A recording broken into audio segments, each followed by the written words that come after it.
Well, your dad is rich and your mom is good looking.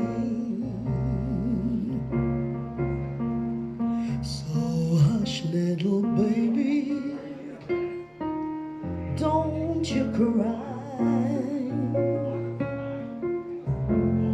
One of these mornings you gonna rise up singing. Then you spread your wings till you take to the sky. Until that morning, there's nothing that can harm you, baby, yeah. With daddy and mommy standing by.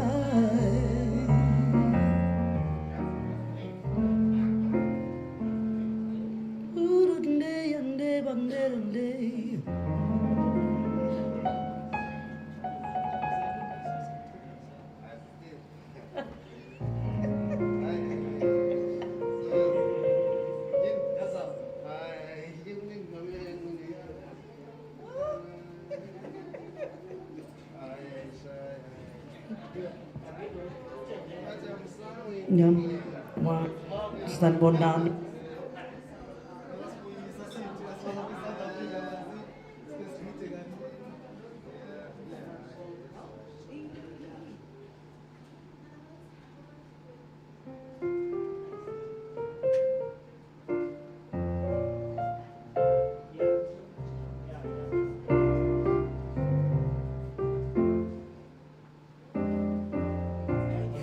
Yeah, okay guys, so from go to theater now.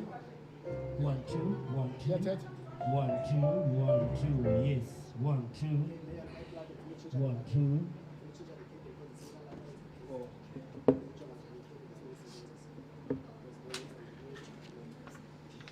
Morning everyone, can I use your mic? I think I can take off my thing now. Okay, wait a minute.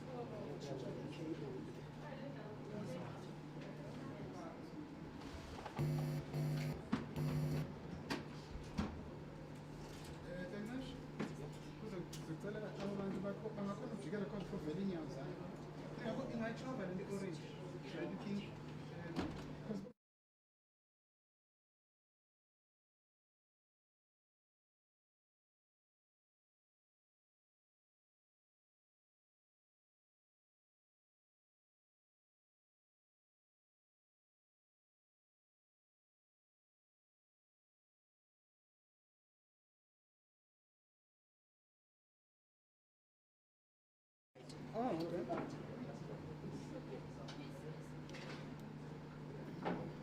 My light.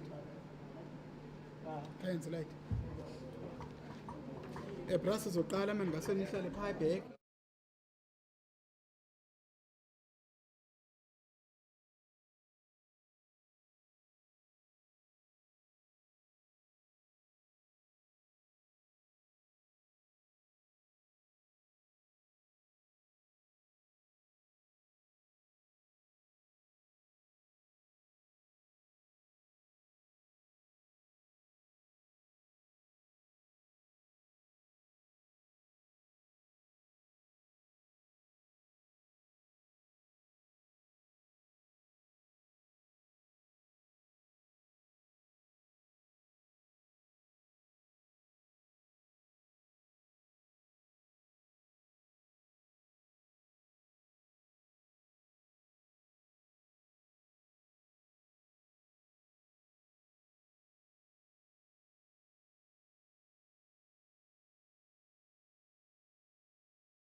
Regional team lead for the Western Cape cohort.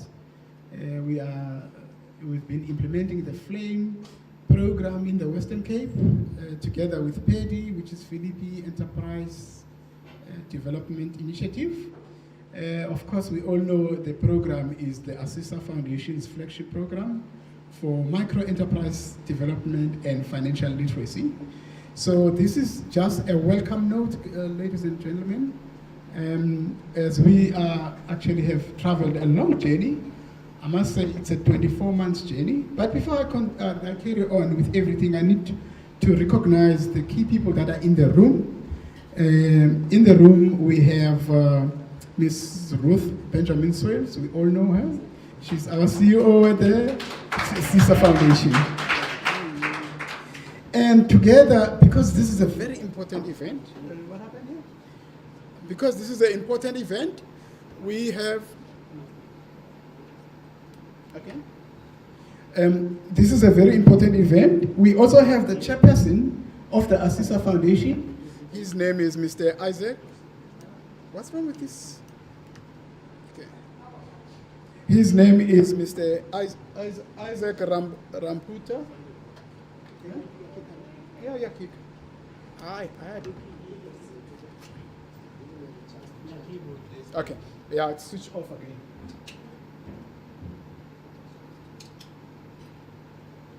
Is that one coming right? Okay, cool. Yeah, I don't know. Can I use this one? Can I use this mic? Can I use that one? Okay. I'm not sure if I'm close enough. So his name is, the ASISA chairperson who's in the house today is Mr. Isaac Ramputa. Please give him a round of applause. He would like to witness what has been happening here. So yeah, I'm not gonna go far, and I'm gonna ask now, because I'm gonna show you the program quickly, the program of the day. This is the program of the day where we're gonna, I'm actually welcoming you, and then of course Ruth is gonna have a platform just now, but after that I'm gonna actually talk you to the journey since we started in 2019. Can you believe, guys? We started in 2019 July, and we are here now in 2021. So I'm gonna talk a little bit about the journey there, and also there is participant videos that will be playing, so you will see some other videos online there. And of course, we're gonna have the coaches, the people, the hard workers who've been working very hard with you guys, with the participant. The event is all about you. It's a journey. You are all here, 14 since we started, all 14 of you. So Regan and Olivia will have a chance to talk with them. And then, of course, we are here at PEDI, and then we came here as a result of, I would say, a relationship with PEDI. Mr. Paul, I believe he's on his way.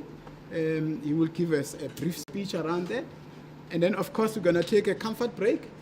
And thereafter, we're going to talk about the, let me just read here. We're going to talk about the participant feedback. We might actually play a video there because we got side videos for all three of those people, Zotiti and Bulelwa. And then later on, we're going to issue certificates. And of course, there's also some special awards that are there for everyone who contributed immensely in the program. And then we are also awaiting Mr. Dion Damonse from the Department of Western Cape, the Department of Economic Development and Tourism in the Western Cape region. And of course, our chairperson will have some word with us towards the end of the program. And of course, I would like Kuvi to say something as we wrap up towards lunchtime. So that, in a nutshell, is our program. Oh, here comes Paul. Thanks very much for coming. Okay, so to save time and to make sure we proceed pretty much smoothly, I'm now going to ask my boss here, CEO of the ASISA Foundation, to come actually on the podium and actually address us and probably give us some sort of overview of the entire ASISA Foundation and potentially the ASISA Flame program as well, the objectives and how we do things. So I'm going to give over to you now. Thank you very much.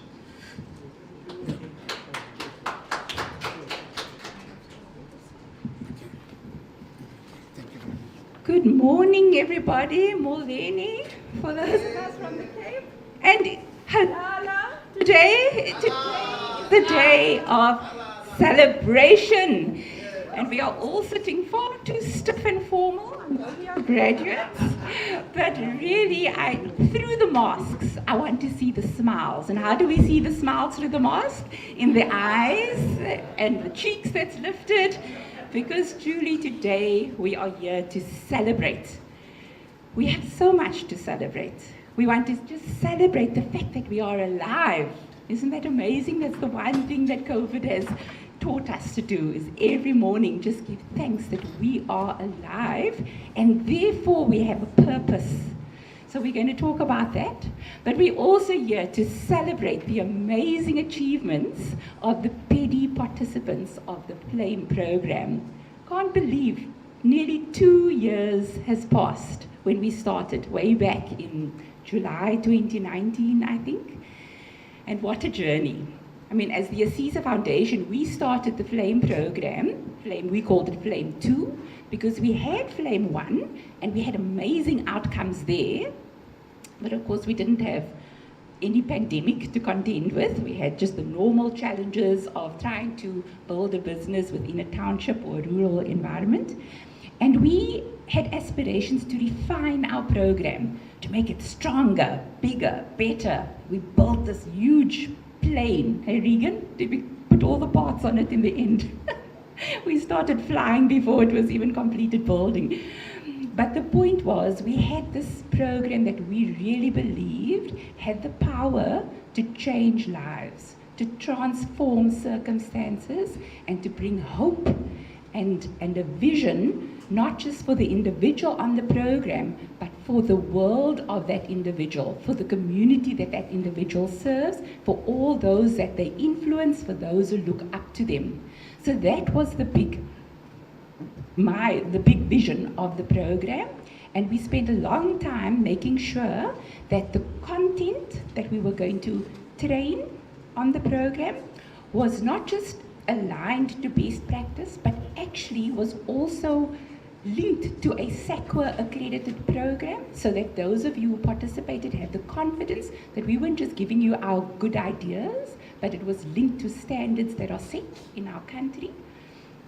And also, we wanted to make sure that we had the right team to deliver the program with. So not only our own team, but we were looking for collaborators that we would be able to work with them so that they build into the whole person that's on the program.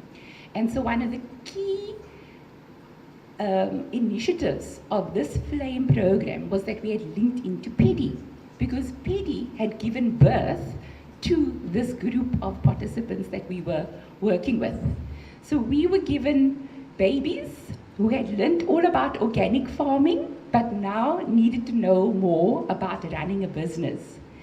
And I think something that Owen said at some point was, it wasn't just about learning how to run a business, but what it takes to run a business and what it requires of you as an individual.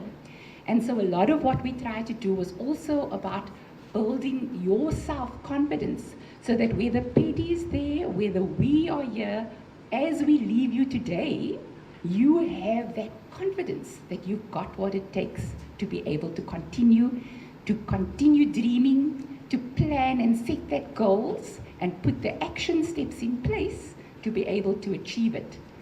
And so even though I say I hope, I actually want to say I know that we have imparted to you these skill sets that will enable you to take it further. Of course, it's up to you to do that, but we believe we've given you the skills that you need to be able to do that. There's knowledge transfer. You should know a whole lot more now, not just about running a business, but about financial skills as well.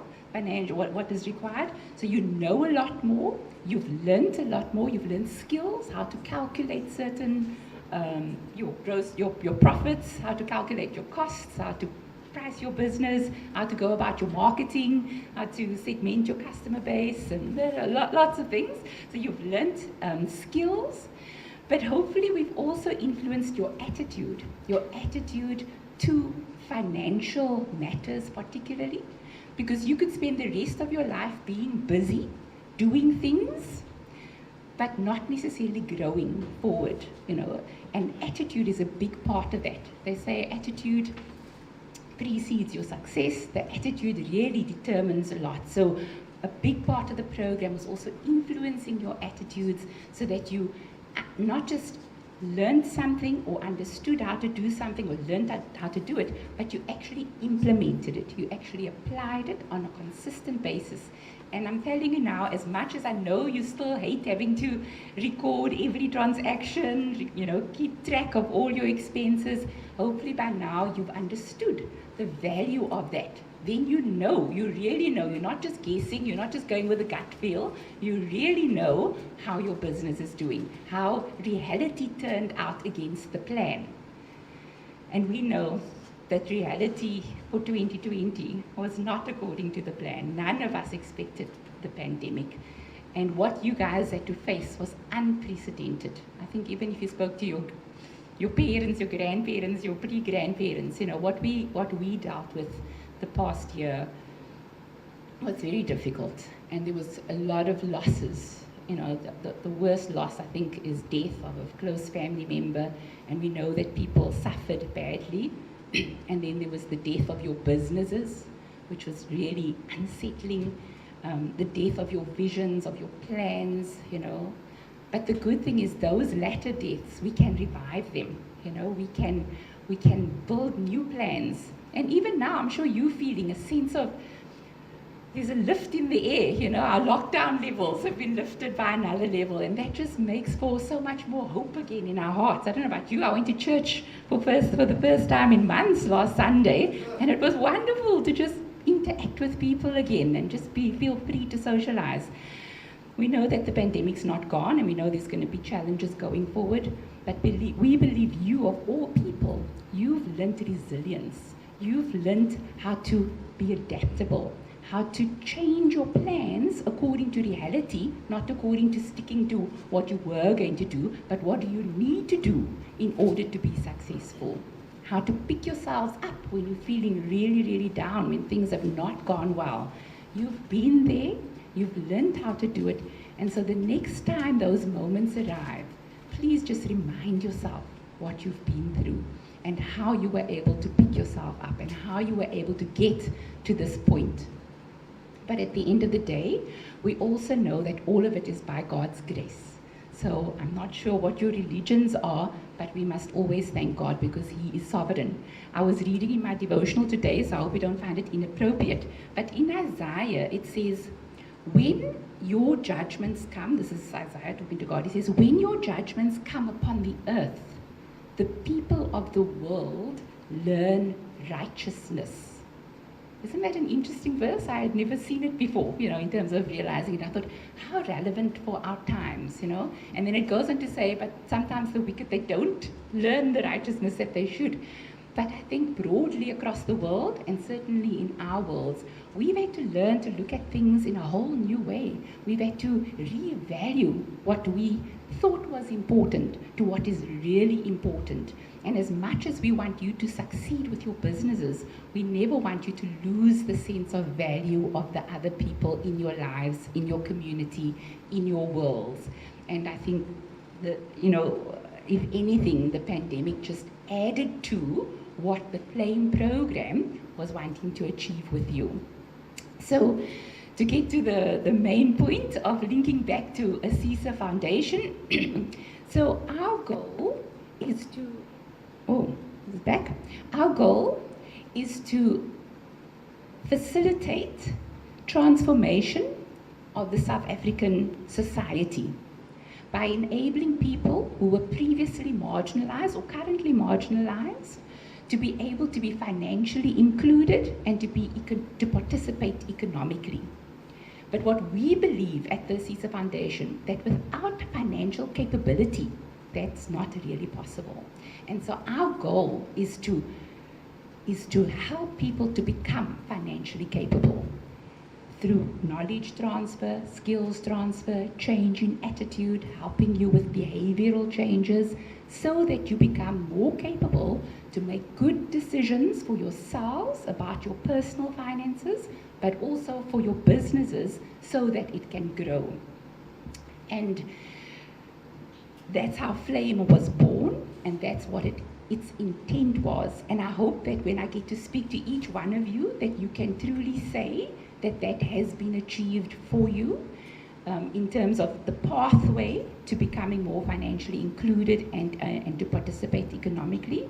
We have to take leave of you today, but we leave knowing, and from all the assessments and all the processes that were done in the program, we know that you've learned some really good things, and we are relying on you to continue that upward trajectory. I mean, the problem with the pandemic was we were there, and then we went up a bit, and then we all went down, and then some of us had to really struggle to dig. So some have gone up, and we're going to hear some stories. Some have just managed to get back onto that even level, but you are all equipped to go up. And I really hope that when we come back, whether it's in a year's time, 2 years' time, as we stay in contact with you, that we will hear some wonderful stories of what you've been able to achieve. And yeah, and whenever you think of Flame, just understand that we came to ignite that passion in you to become financially capable so that your wealth can grow. So that's why we're teaching you how to generate sustainable income. So once you have income, generating income, you're creating wealth, but we also want you to preserve the wealth. We also want you to continue growing with that, not just for yourselves, but for your world. So you make that possible for others as well. So yeah, I'm really looking forward to a wonderful celebration. You're all sitting very formal, so I'd like you to all stand up now and to just, do whatever you do to praise God and to just say, thank you, Lord, for bringing us to this point. Yes. Yay! Thank you. And then I want to conclude by extending some word of thanks. I have to thank Mr. Paul Storer, who represents PEDI today, as well as the other gentlemen, Jack and Neil. Sorry, I was just with my head there. Neil and Jack, and also Mr. Thomas Cwangco in his absence, as well as Cres in his absence, and Zodidi. We want to say a very sincere thank you, Paul, for making this possibility possible. We hope that you are going to be encouraged and inspired as you hear some of the stories of the participants, and we hope that you also see the growth from where they had started a year and a half ago to where they are now. And I want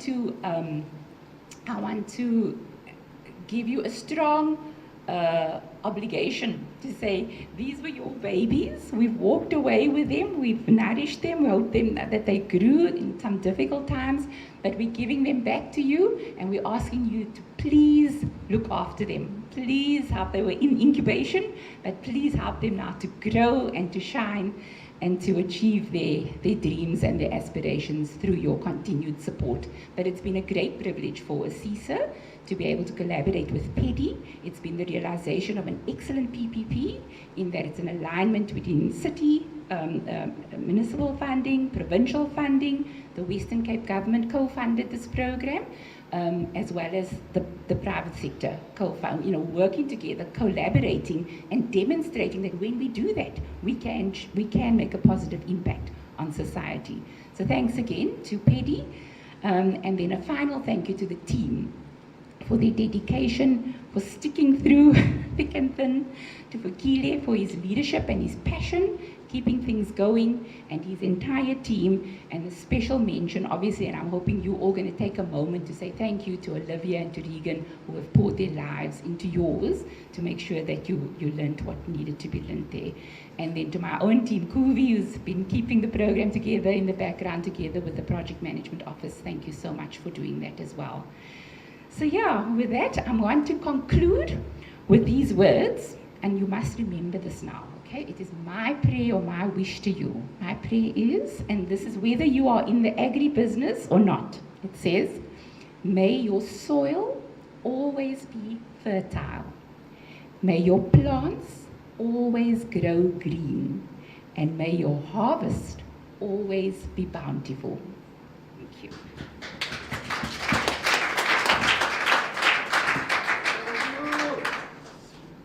Oh, yeah. Thank you very much, Ruth, for those very powerful words. And indeed, it's been a journey. And yeah, I want to extend those words of thank you as well to him. I just want to play one video so that we can cheer up.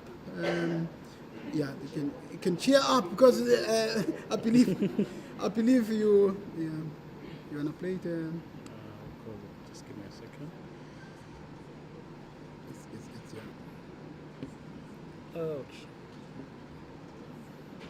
yeah, it's in these ones. Where is it? Flame has brought innovation towards my personality. The same innovation that I've took and added to my venture. Being at Flame, it really gave us an understanding of a broader you as a person. My business now is working together with Department of Agriculture and Casidra through the Flame program. What I will miss most is that the mentors, man, they can relate with you. They treat you as if like you are their child. They can understand what is happening to you. They don't harm you even though you're in challenges. They make sure that they boost you. I will continue using this knowledge because Flame has taught me the systems. Phinde kwakhona ne mentoring and coaching nayo incede kakhulu ku face to face na ku virtual. If it wasn't for Flame, I don't think I would be where I am today. I have learned how to speak in public. Through Flame, I learned about the PMC, so at least now I've got some customers. It was the fact that you actually had a mentor that you can confide in. I didn't know about the marketing. So I think if I have business, I think everything is finished. But I find out that if I don't market my business, nobody will know what I'm doing. Since I've joined Flame, I know exactly every end of the month. I have to know how much money am I going to make, how much money am I going to use, how much money is left in the bank. It targets the startups or early stage entrepreneurs or SMMEs. We develop them particularly in financial literacy.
awukhonami andikhonana buso wami awukhonana ilondoloze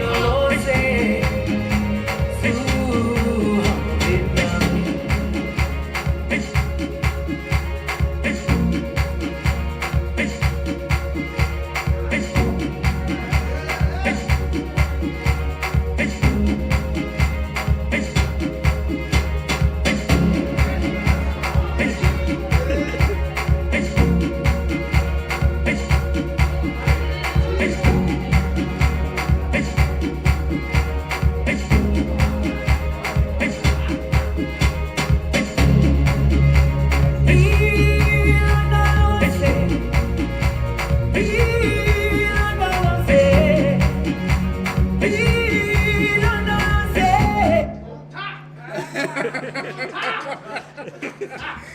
Okay, thanks a lot. That video actually shows the journey. It's been a very interesting journey, I must say. It's amazing. In fact, there was a letter that was written by the participants to PEDI requesting some support not too long ago. There was a line that actually kind of, I need to mention that line because for me that was very important. Someone in the participants said, sometimes I imagine how we would have thrived and walked through the journey, through in the peak of the pandemic without this program. We just cannot imagine that. There was someone who said that amongst you, and it's in somewhere, there's a line in that letter.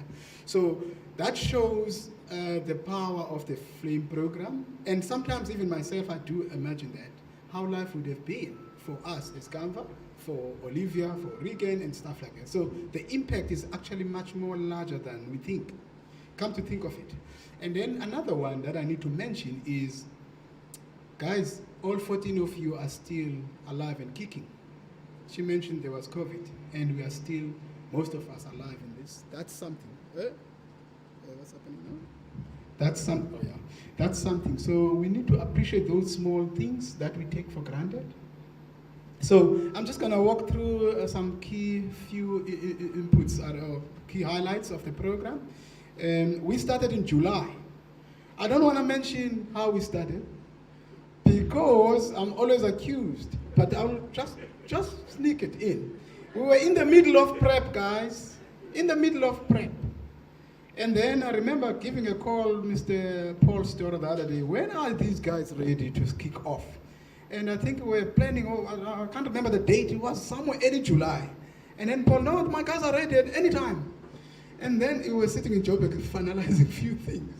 And then I said, guys, I see we're talking end July. These guys are ready next week. In 2 weeks' time, the latest, we are kicking off. Guys, we started. And I think it was great that we started. Because sometimes, you know the Chinese proverb, sometimes you must aim, shoot, and correct. Don't aim, correct, and shoot, otherwise you'll be too late. So we started. And then we built the plane as it takes off. Can you believe this?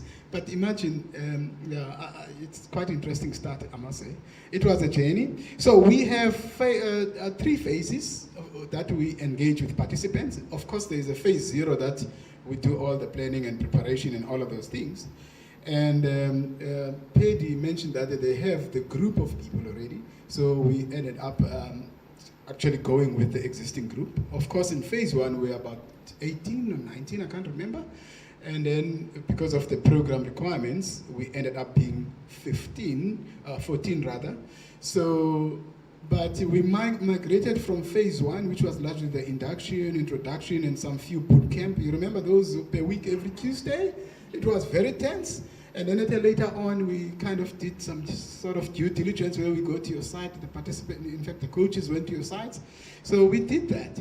And then, of course, people graduated to phase 2. And then we had, in phase 2, we had a little bit of drama, I would say, but it was not a bad drama because we lost Hazel to Kingdomstar. And luckily enough, there was Lirato coming this way. So the program, its national footprint is very much important. Mr. Isaac, maybe you know that. But we managed to just do a plug and play from a participant who actually attended phase 1 in King Williamstown to actually join. It was just a plug and play. So for us, it was something. And so actually it came and gelled very well, as if she was here from a long time ago. And she actually found a home in the, was it the Vuta group? Yes, yeah. Okay. So we still kept at 14, although we lost one person, but we gained another one. So there's an offset there. And we carried on in phase 2. We started with all of those mentorship and coaching sessions. And in the middle of phase 2, then comes the COVID. And I remember that day we were doing the first NVC, if I'm not mistaken. Or was it the third one?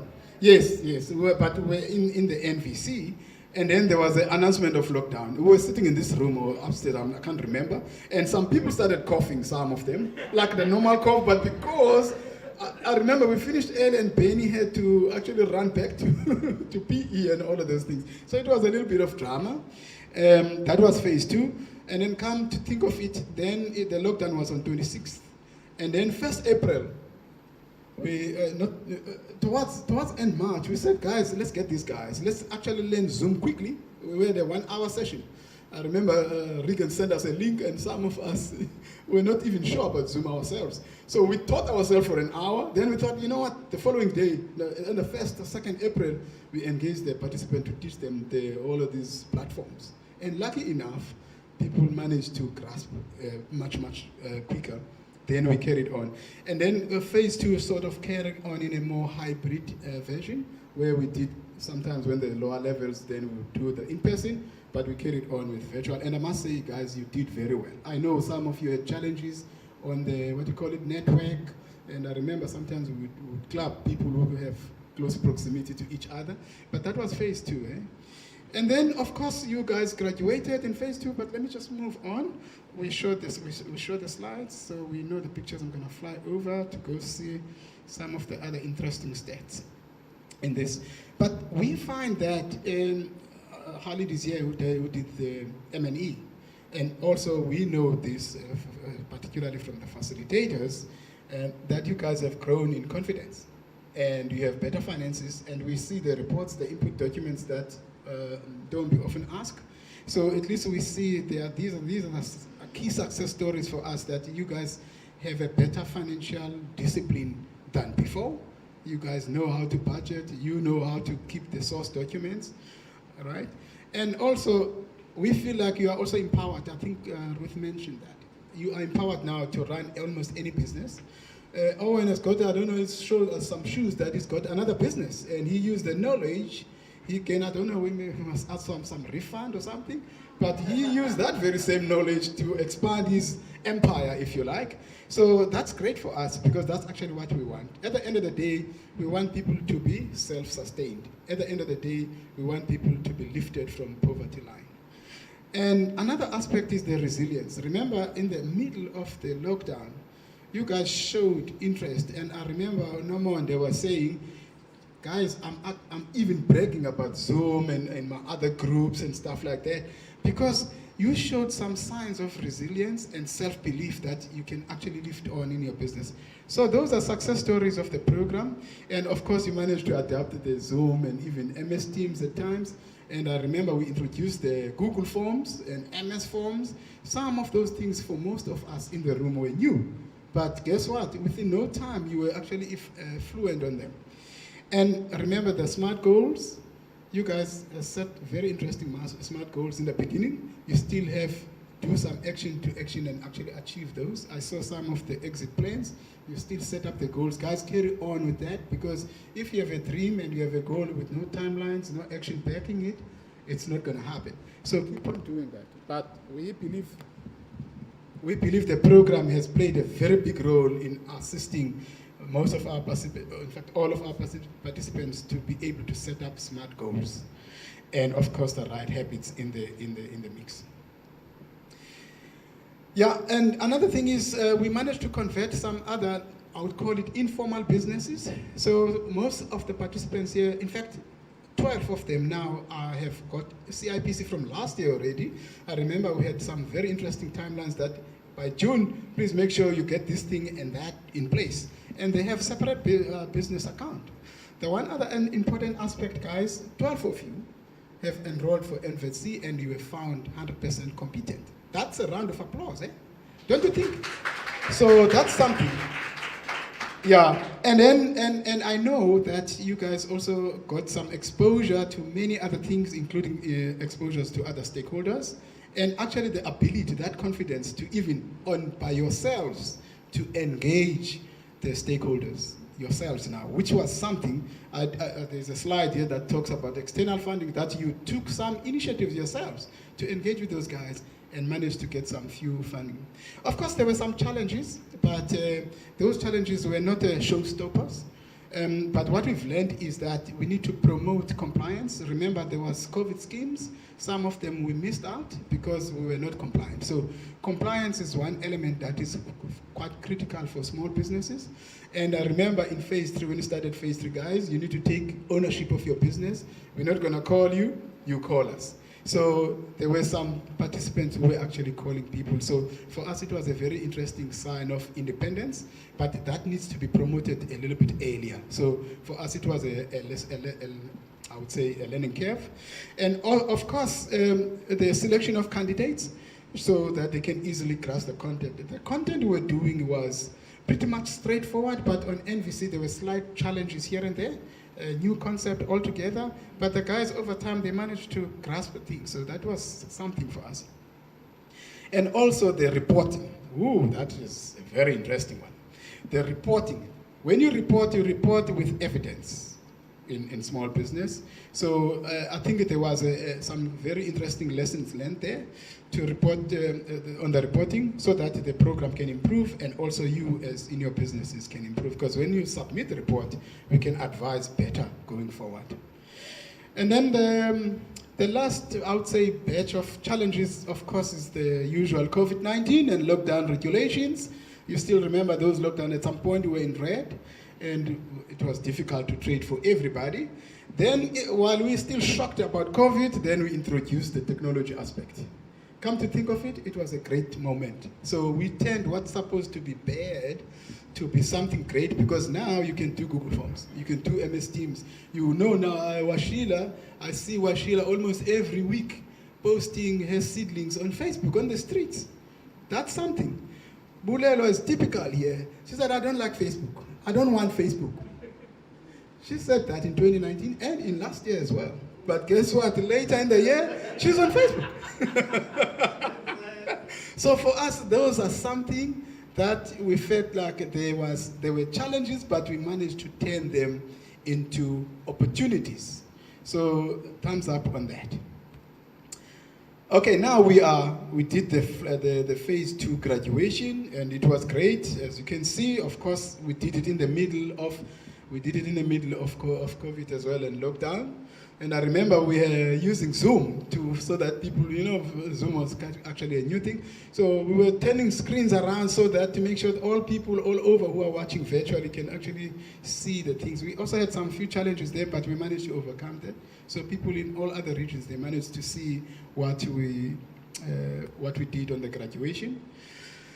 Yeah, and it's always important to highlight this too as well, that from phase 1 to phase 2, we saw a very interesting increase in terms of revenue, guys. I think the phase 1 bootcamp, or that moment, you grabbed it by both hands. And also there was a decline, but still an increase from phase 2 to phase 3. Remember, at that stage, the COVID started. But the effect of COVID showed in phase 3, because there was, as she mentioned, there was a leveling or a drop because of two things.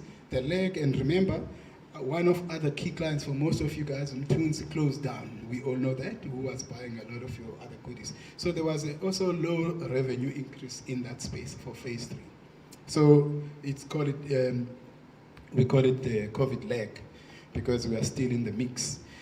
Of course, we did some interesting interventions, a number of workshops in phase 1, and a number of due diligence. Olivia, Rick, and went to each of you to actually conduct some sort of a detailed assessment of your businesses. We also, in phase 2, we did in-person workshops. As you can see, the number is dropped, but we also did virtual. workshops, and that include the NVC one. And we did coaching and mentorship, and we did both in hybrid, but it was largely virtual in phase 2. And then in phase 3, we also did special workshop, 3 of them. Remember, phase 3 by design of the program is actually it's only mentorship and coaching, but we also had special workshops that we did, 3 of them. I think it's somewhere in June and August or something like that. And then we also conducted mentorship and virtual coaching sessions. And I must also mention that there was also funding in the middle of phase 2, but there is a slide that talks about that that will follow up, where all of you were funded by Assessor Foundation. As part of supporting, especially during lockdown, Mr. Paul, the participants were so depressed, and we thought, in fact, the management decided, you know what, let's help these guys and make sure that they can survive the tide of wave of COVID. And we managed to fund all of them, actually. We didn't give them the money, of course. I know if we wanted money, but we ended up sending him to the training of the bees and all of those things. So, but at the heart of everything, all of this, what I said up here wasn't done by me. It was done by these 2 big people here. We call them the coaches and mentors. They were all taking the risk. Sometimes there were strikes, sometimes they were burning off other vehicles and stuff. Then we assess the situation, they convert it to virtual. Sometimes they take the risk and then go to the people's sites. So we didn't want a participant to be burdened with traveling around to a centralized venue for coaching, but these people were walking through the journey and going to the sites and actually advising the people. I was just sitting in the middle, as you can see, just watching. Nothing major, but there was a support team at the bottom as well, all the data that is supported, the reports and stuff. So, and remember, the program is also kind of aligned to what we call theory of change. So whatever they do, there was a model that we're actually aligned to. And of course, there was PMO, or as you can see here, I removed Kuvi here because Kuvi is no longer like a program manager. She got fired there, but got promoted to become a CEO. So yeah, so this is our PMO team. As you can see right up there, we're sitting with Harry and now Mr. Moses. Happy birthday, sir. I believe you are capable. So this is your, to a degree, is your birthday cake as well. And then we've got these 2 interesting gentlemen right at the bottom, the guys that will tell us about KPIs, templates, and the data management guy here by the name of Kumo, and Moss at the bottom there. So those are the guys we interact. They are more at the behind the scene. We report to them. When we are pressed for deadline, when we say, check, Bulela, submit this and this, we also have pressure from all of these people. All right? And what we don't want is, we don't want that to escalate to those other 2 people in the room, because that spells disaster for everyone, you know. But anyway, as I'm closing down now, so that the next person can show up, there are some few key highlights that I feel like I need to mention. 18 jobs were retained throughout in the peak of COVID. So if you can count all of the participants, some they have additional persons, so we still have those people. And there were some about 8 permanent, what do you call it? Temporal jobs that were at the peak of the season. Then they will ask and get some other people, or what do you call it, part-time jobs. And then about 7 of the participants you see, which is 50%, are supplying to PEDI. And I believe that's still true, eh, guys? Yeah, sure. Okay, but the interesting, what I like at this is to a degree, it's a value chain in agri, because about 3 of them, they supply them with inputs, like the likes of Washila, Kutala, and to a degree, Walwina. They supply them with inputs. So it's interesting when you see each other invoicing each other, actually. It's very like compost and stuff. So that's something. And then, and the interesting aspect is, remember I mentioned the issue of content. The assessment score for this region was 87%. The time I was at school, thank you very much. The time I was at school, anything above 80 was like A symbol, if I'm not mistaken. So, but I didn't go that much to school. But that's something, guys. That's something. Okay. Yeah.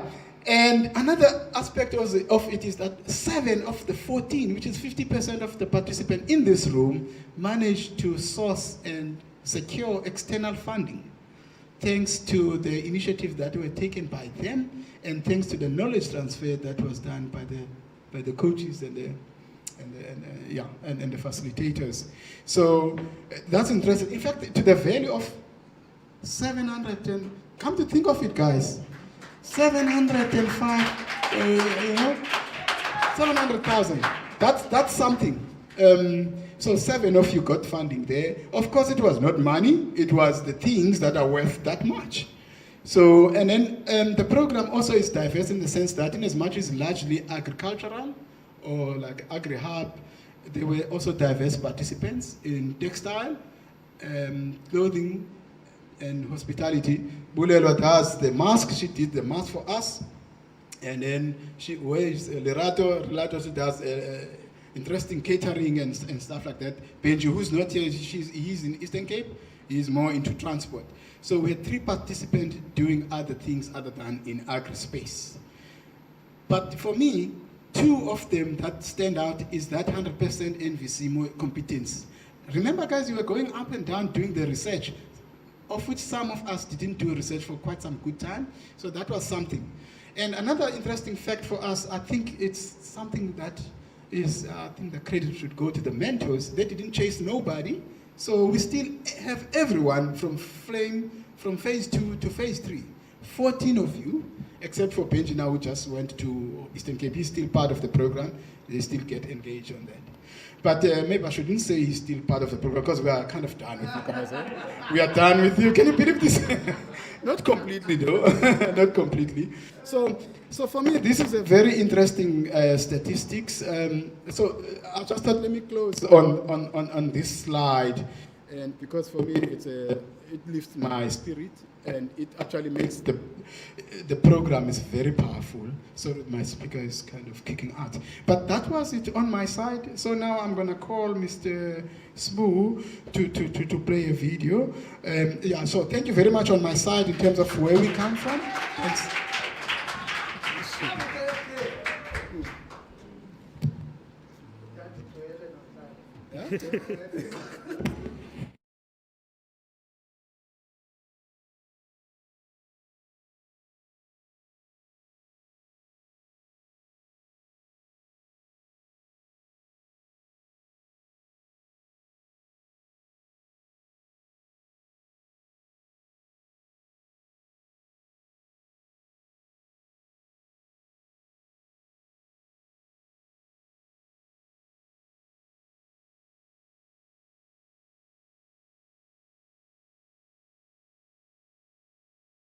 As you are ready on your end there.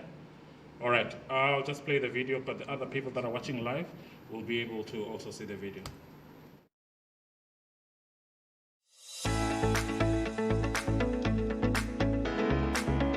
Flame has brought innovation towards my personality. The same innovation that I've took and added to my venture. Being at Flame, it really gave us an understanding of a broader you as a person. My business now is working together with Department of Agriculture and Cres through the Flame program. What I will miss most is that the mentors, they can relate with you. They treat you as if like you are their child. They can understand what is happening to you. They don't harm you even though you're in challenges. They make sure that they push you. I will continue using this knowledge because Flame has taught me the systems. Phinde kwakhona ne mentoring and coaching nayo incede kakhulu ku face to face na ku virtual. If it wasn't for Flame, I don't think I would be where I am today. I have learned how to speak in public. Through Flame, I learned about the PMC, so at least now I've got some customers. It was the fact that you actually had a mentor that you can confide in. I didn't know about the marketing. So I think if I have business, I think everything is finished. But I find out that If I don't market my business, nobody will know what I'm doing.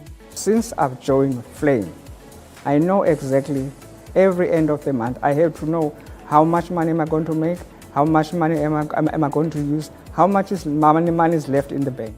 It targets the startups or early stage entrepreneurs or SMMEs. We develop them particularly in financial literacy.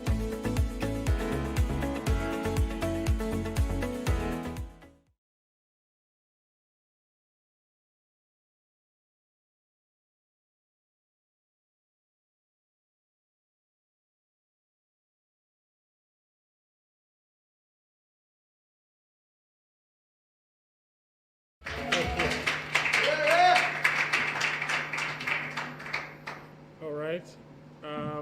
I think we will now call on Regan and Olivia to just share some stories about the participants. You guys can just come in. Thank you.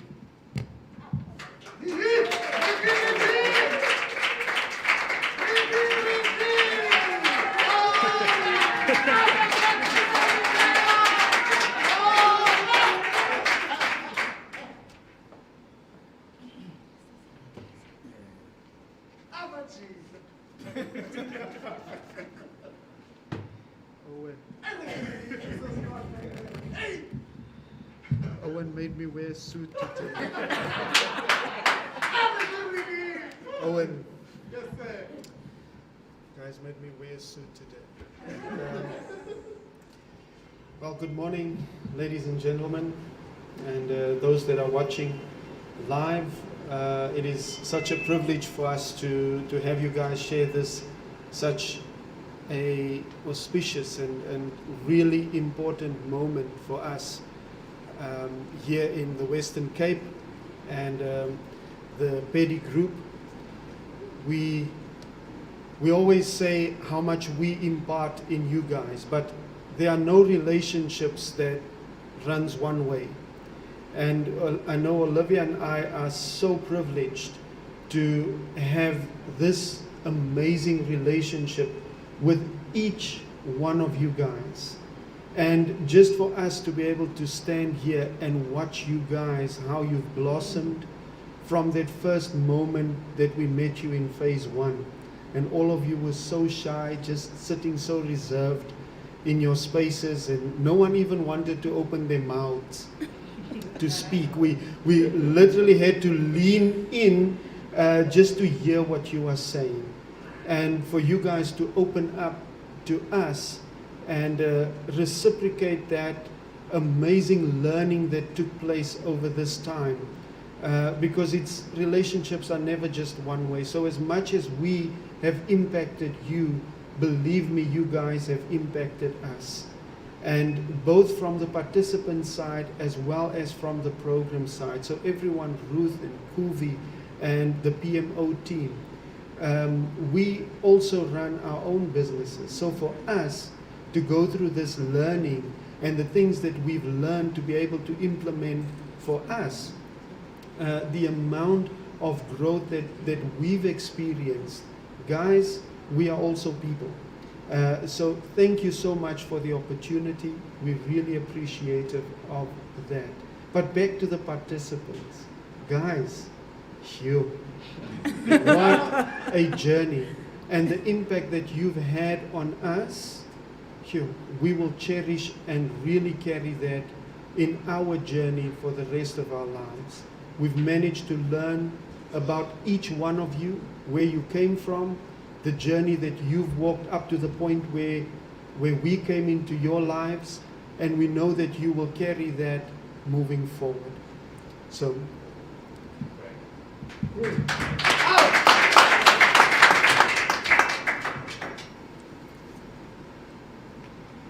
morning, ladies and gentlemen. You're good to be here.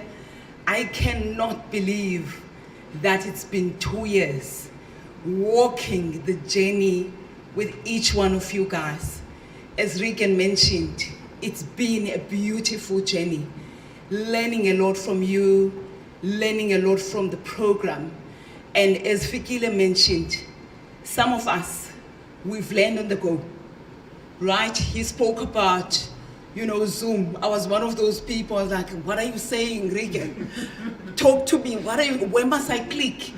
Because now we had to make sure that we are going to virtual and making sure that you as participants, are in the gear. And as coaches, we had to make sure that you are ready for that. But beautiful journey. I've learned to be an engineer, right? I've learned I had to be an engineer. And I'm telling you, sleepless nights, but they have been worth it. As I'm speaking to you today, learning from the program, it forced me and pushed me to come out of my comfort zone and say, you know what, this is interesting for new venture. I have never, NVC, I have never heard about it. There was something about assessor and about moderator. And I said, no, I'm getting into it. I want to know how to assess due to the fact of the program. So we really learned a lot from each and every one of you and the program itself. And we are looking forward, because remember, we are not ending here. Yes, it is a closeout event today, but as a mentor-mentee relationship, the program relationship, we are not stopping here. We are still going forward, and we need to make sure that as entrepreneurs, because Rick just said now, we're all entrepreneurs, let's keep on pushing.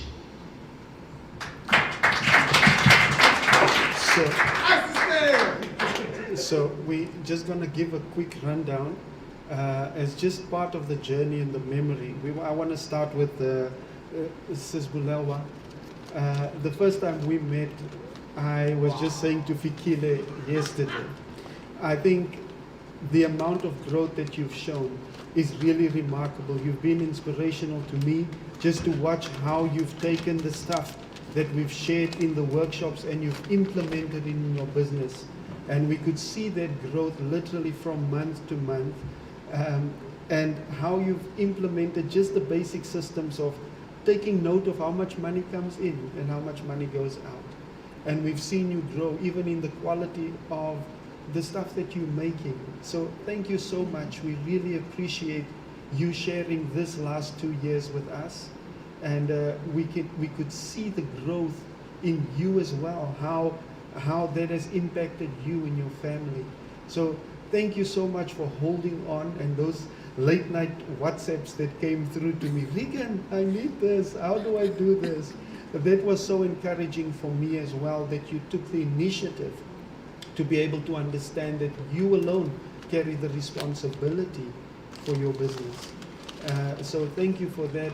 It was also good for me to see the impact of what you've learned on the program, how it's translated into your family, and how your son did the internship and always just briefing me on how well he's doing. That was really encouraging to me. So thank you, Bulelwa. I know that we will keep in contact moving forward from today. So thank you, Sis Bulelwa.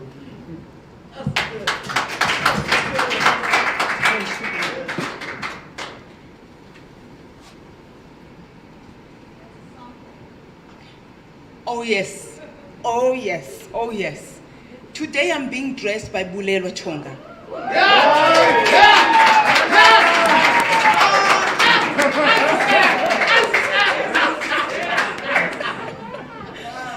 Thanks to Sis Bulelwa, I'm looking beautiful. I feel beautiful. Thank you so much, ma'am. I'm gonna talk about Zodidi Meke. Zodidi came in just as a coordinator in the program. And suddenly, COVID came. And then Zodidi just decided, and I would say being motivated by the program itself, the lessons that she learned within the program, decided together with her husband to start the business. And everything moved so fast because I was mentoring and coaching. Then the next thing, while we are in the mentoring session, she's like, okay, I've got something to tell you. And I was amazed. And she has taken steps. There is a small land that I'm operating in. although there's this small land, there are some of the challenges that I'm facing, but I'm moving forward. I am setting the SMART goals for myself, and I make sure that I achieve them. And the amazing thing was the finance side, because she took everything that was done within the program in terms of budgeting, in terms of the income statement, and she would do this consistently and be able to submit. It's been a journey. She managed now to have a bigger space for her to produce. She has managed to get other opportunities, and I'm looking forward to see her growing further and further in terms of her business and successful. And I think one of the things that I really enjoyed when I go for face-to-face to mentor, very amazing. I would mentor Zodidi, the husband, and the son. All of us, we're there. The other one is writing this side, the other one is talking this side. While we are about to go outside, everyone is getting inside. And you know, as you're going out, the love, the kindness, whereby they would say, Olivia, you cannot go out of our farm without having some vegetables. Go and cook for yourself. And those are some of the things that we would really remind us on a daily basis. And as I said, don't forget, we're not going anywhere.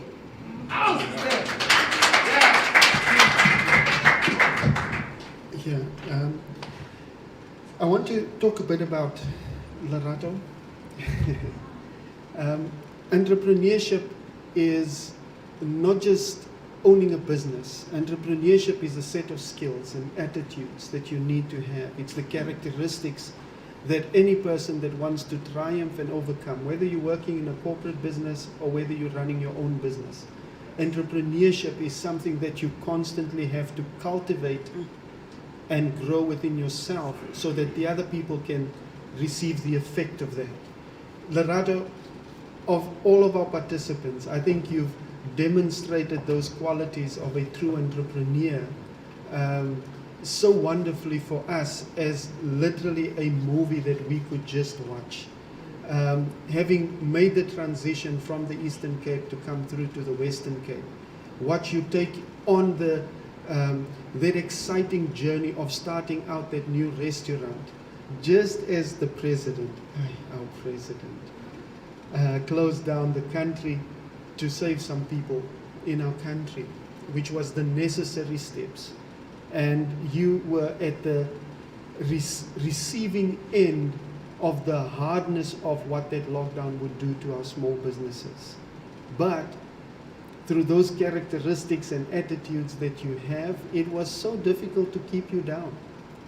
You managed to pivot, and I know that same week that for many of us would have just thrown in the towel, where we just lost so much money not being able to operate that restaurant. Heard Lerato say, you know what, I've got these masks. People need masks. And she bought them, and then, Regan, I have this customer, I have this client who wants to buy, I'm not even sure how many, quite a few hundred of those masks, which kept her going again with some good cash flow to tie her over to the next month. And since then, Lerato, just for you not to look back, and literally pivoted and moving from strength to strength, saying, this is my passion, this is what I want to do. But in order for me to be able to do this, I must be able to take this short detour and do this so that I can continue on this journey. And that is entrepreneurship. For us not to hold so fast to this passion or this big dream and not to be able to see those short sprints we need to do in between, to maybe just take that quick detour. So thank you, Lerato, for encouraging all of us with your story. Really, that even now, just going back to the Eastern Cape, starting a small farming project there, congratulations on that. That was such a big feat for you to do. We are really encouraged by that, and then to be able to make that trip back for the graduation today. Wow. So for you and Leska, and we really pray and hope that all of the ventures and the things that you are pursuing will come together in such a beautiful and wonderful way where it impacts not only your family but this nation. through creating jobs and bringing new opportunities to the community where you're so active in. So thank you for that, Lerato.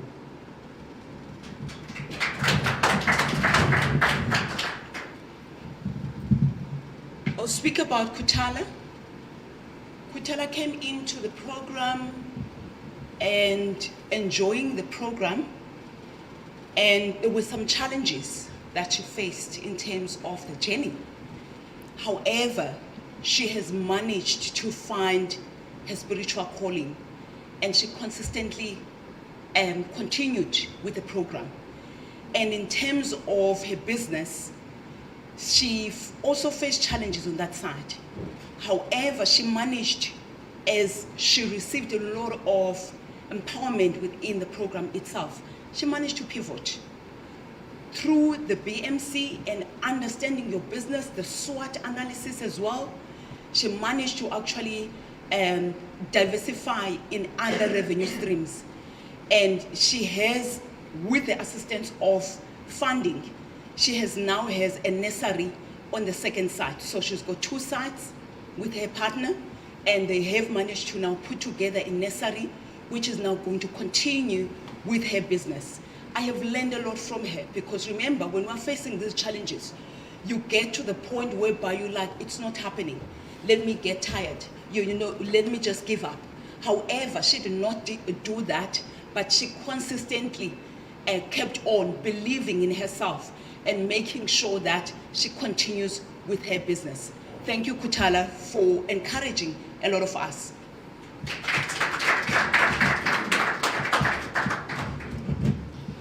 Well, I'm not going to say too much about Owen. Do I need to say anything about Owen? I think he's done a good job just saying some stuff about himself. Owen, thank you so much, man, for taking leadership in the team and the invaluable contribution to the Flame program. I can't believe that knowing Owen and having this picture of you that first day was completely the wrong picture I had of you. So thank you for proving me wrong in thinking that you were this quiet, reserved person. So thank you for proving me wrong in that, Owen. And thank you on behalf of all of the participants for the key role that you're playing, just to motivate and be there, even if it's just for an ear to listen. Sometimes. So thank you, man. We really appreciate it.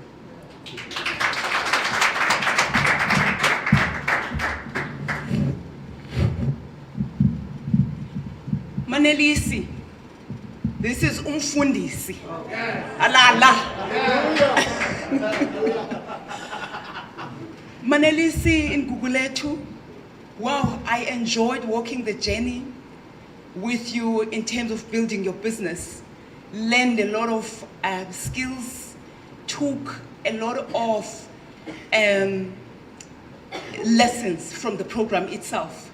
I remember the challenge when we were doing the NVC, and then Benny came back and said, you know what, I cannot see the writing, Olivia. I cannot see the writing. But you know, we pulled some strings together and we made sure that that NVC is happening. You were motivated, you stood up and made sure that the NVC has been completed. Thank you so much, Manir. You restructured your business. You have ideas that are on your mind, taking your business to a tourism environment.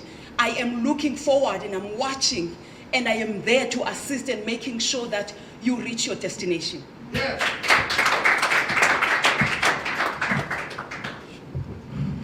Well done, Manalisi. Now, I am so humbled to speak about the lady who could really be the mother of all of the oldest person here. She could be the mother of that person in our audience today. So I'm so humbled to really say thank you to Mama Pat for the enormous and great example that you've set to especially the young ones trying to run this race. When you are at the age where you were supposed to just hang up the boots, you were saying, no, Regan, I'm not ready to do this yet. The spirit is still very strong and ready to run. And you've demonstrated that through all of the actions and also through the guidance that you've given to especially the young people in our group. Because being young, they sometimes want to go a bit left or right, and you've managed to just bring them like the mother hen back into the fold and showing them which direction and which way to go. So thank you for that inspiration of showing us that even at this age, we can still dream and continue to chase that dream with that vigor and enthusiasm that you've displayed, and be open to learn. I think that's one of the biggest lessons that you've demonstrated and shown me, that regardless of your age, we can still learn some new things. So well done on just embracing that new technology world and on Zoom and all of these platforms. You've really displayed some good characteristics through that, Mama Pat. Thank you. Auntie Wa. Auntie Wa. Aye. Auntie Wa, it's been an amazing journey. Enjoyed the journey where you have questioned me in all angles. You would say, Olivia, you said budgeting, but I don't understand what you are saying. Talk to me again. And we have went on with that journey until you actually managed to understand that budget. Today, you are able to consistently submit your budgeting and your income statements. I know that when Dombi, we speak about the finance side, she would say, no, don't worry about Auntie Wa, I've received all the documents. I've learned a lot of things from you. You started in the program without being registered, and you became registered. You registered in other databases. You know, while you were doing the seedlings, I was looking at the new picture of your, the new shelves that you have added. You have grown so much in terms of your business. You have even came up with a new idea that you are taking further steps to see that in terms of the butter, the dairy products that you would like to produce. So for me, it's been a journey, and I really appreciate you as Auntie Washila being the person that doesn't want, that doesn't change, that says exactly what needs to be said. If it's a yes, it's a yes. If it's a no, it's a no. Thank you so much, ma'am. Then I'm going to talk about Sandiso. Sandiso faced a lot of challenges, but I think the amazing things to each and every entrepreneur in this room is that he did not bow down to the challenges. Yeah. You know, challenges of the soil quality, you produce, you work hard, you wait for those weeks, but the produce is being kicked out and said, no, it's not the quality that we're looking for. He did not give up. We kept on re-looking at the BMC. We kept on looking at the SWOT analysis. And he ended up pivoting to transporting and beauty products. And it all happened. I'm going to talk about Sibongile. Sibongile is another guy that I have learned a lot as a powerful entrepreneur. You know, when you go through the entrepreneurship journey and you call yourself a winner, you don't see any other obstacles around you. But you know, when those obstacles come, they actually kill you as an entrepreneur. But you know, he stood up against all those challenges. He had faced a challenge of water irrigation. And you know the power of this program. They came in and they said, you know what, we are here to assist. We are here to make sure that you move forward. He was assisted with the irrigation system, and he managed to continue in terms of his business. You know, he has grown so much, you know, because he had dropped dismally in terms of finances. But since the beginning of this year, after he received the irrigation system, you have grown, Menier, and I know that you are still pushing forward to ensure that you reach the target that you have reached before. Thank you so much for all your perseverance, for continuing believing in yourself, and we call this day resilience. And then I'm gonna take and talk about Wilwina, the action lady. Jacob's garden, the mover and the shaker. Wilwina also faced a lot of challenges, but amazing. She kept on saying, you know what, Olivia, this program, I don't know where I would have been if the program was not there. She received the first tranche of funding and resources, and she lost everything. Just as she was starting in a big land and having all the ideas and the dreams to push her business. But you know, after losing those resources, she came back and she said, you know what, during this lockdown, I'm gonna continue with the inputs. She continued the business. Today, Wilwina has managed to get some funding through the Department of Agriculture. She's pushing forward, she's got the first nursery. And remember, the idea is to have 3 to 5 nurseries. And she's pedaling forward. She is indeed pedaling forward. And I can see the picture. I can see this vision is going to be fulfilled because she is pushing forward. Thank you so much, ma'am, for persevering. Thank you so much for being an example. You did not stop there. You were active in class. You were active with other participants and making sure that we are moving forward. Today, we are in graduation gowns because you have been that mover and the shaker. Thank you so much.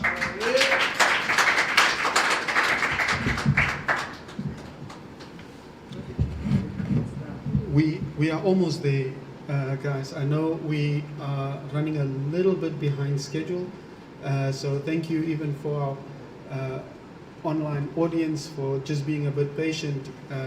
This is why we're here to celebrate the participants. So we thank you for just being a little bit patient with us as we celebrate with all of the participants. I think the worst thing to do is have such a rigid program and give Olivia and I a mic and expect us to speak about our friends and not carry on and on as if we are at a social event. So we are so passionate about each one of you guys. Nomonde, thank you for having such a clear vision for the community and being able to be so defined and clear in your vision to bring organic and good food to the community and educating them.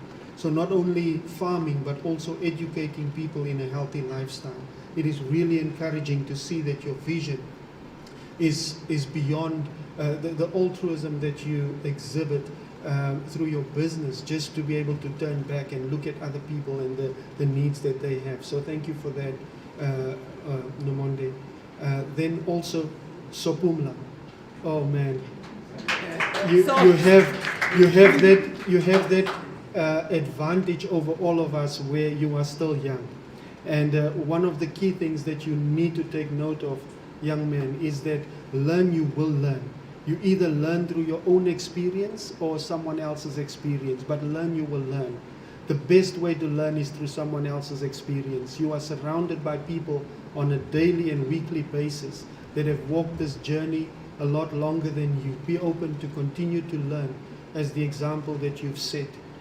We have some stalwarts in agriculture here. So from the PEDI organization through to your colleagues that's sitting in the gowns today.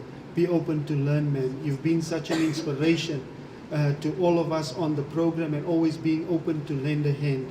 So thank you for that. We really appreciate you, Sopumla. Vuyo, I'm going to end off, Vuyo, just to say thank you, man. We know that you've been through all of the rough areas for you to be able to pivot from organic farming through to beekeeping, saying you are the first beekeeper in Kailicha, man, in Guguletu and in the area. So continue on your journey to hold fast to that. I know we all go through ups and downs, but in your lowest moments, remember today, sitting in that gown, man, when you are just you in that mirror, to be able to look at yourself, that you didn't give up. That is such a big victory. You know, all of us have gone through things where we've started and not finished.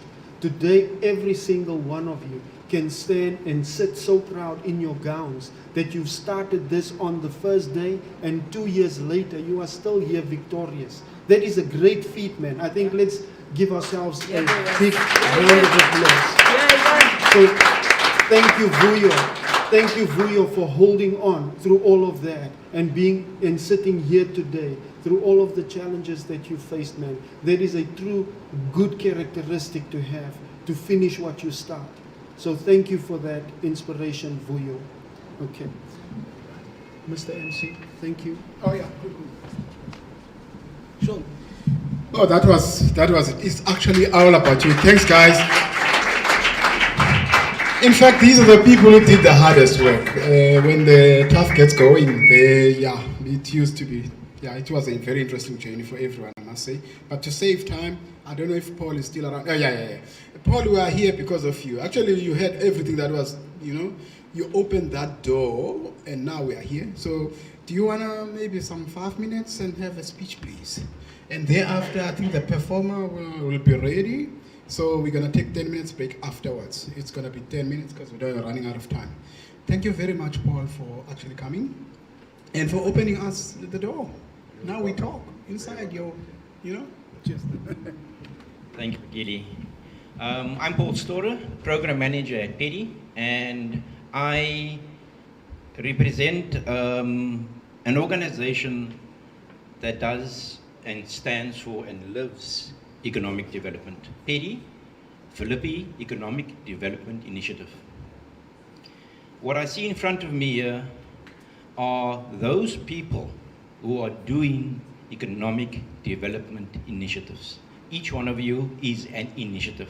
Be proud of that. So thank you for being part of the program. Let me give you a little bit background of how this all started. PEDI for many years, since 1998, and I joined PEDI in 2011 with 2 people. And that 2 people said, what is the objective of this organization? And it's in its name, economic development. And for 5 years, we looked at what is the real economy of this area. And the real economy of this area is agriculture. Because most of the land that we stand on and walk and drive through in Philippi is demarcated and zoned agricultural, believe it or not. But what do we see? We see houses, we see informality, we see business, but we don't see agriculture. So agriculture has been banned or banished to the agricultural area, the Philippi horticultural area. But that's an economy that's waiting to be unlocked.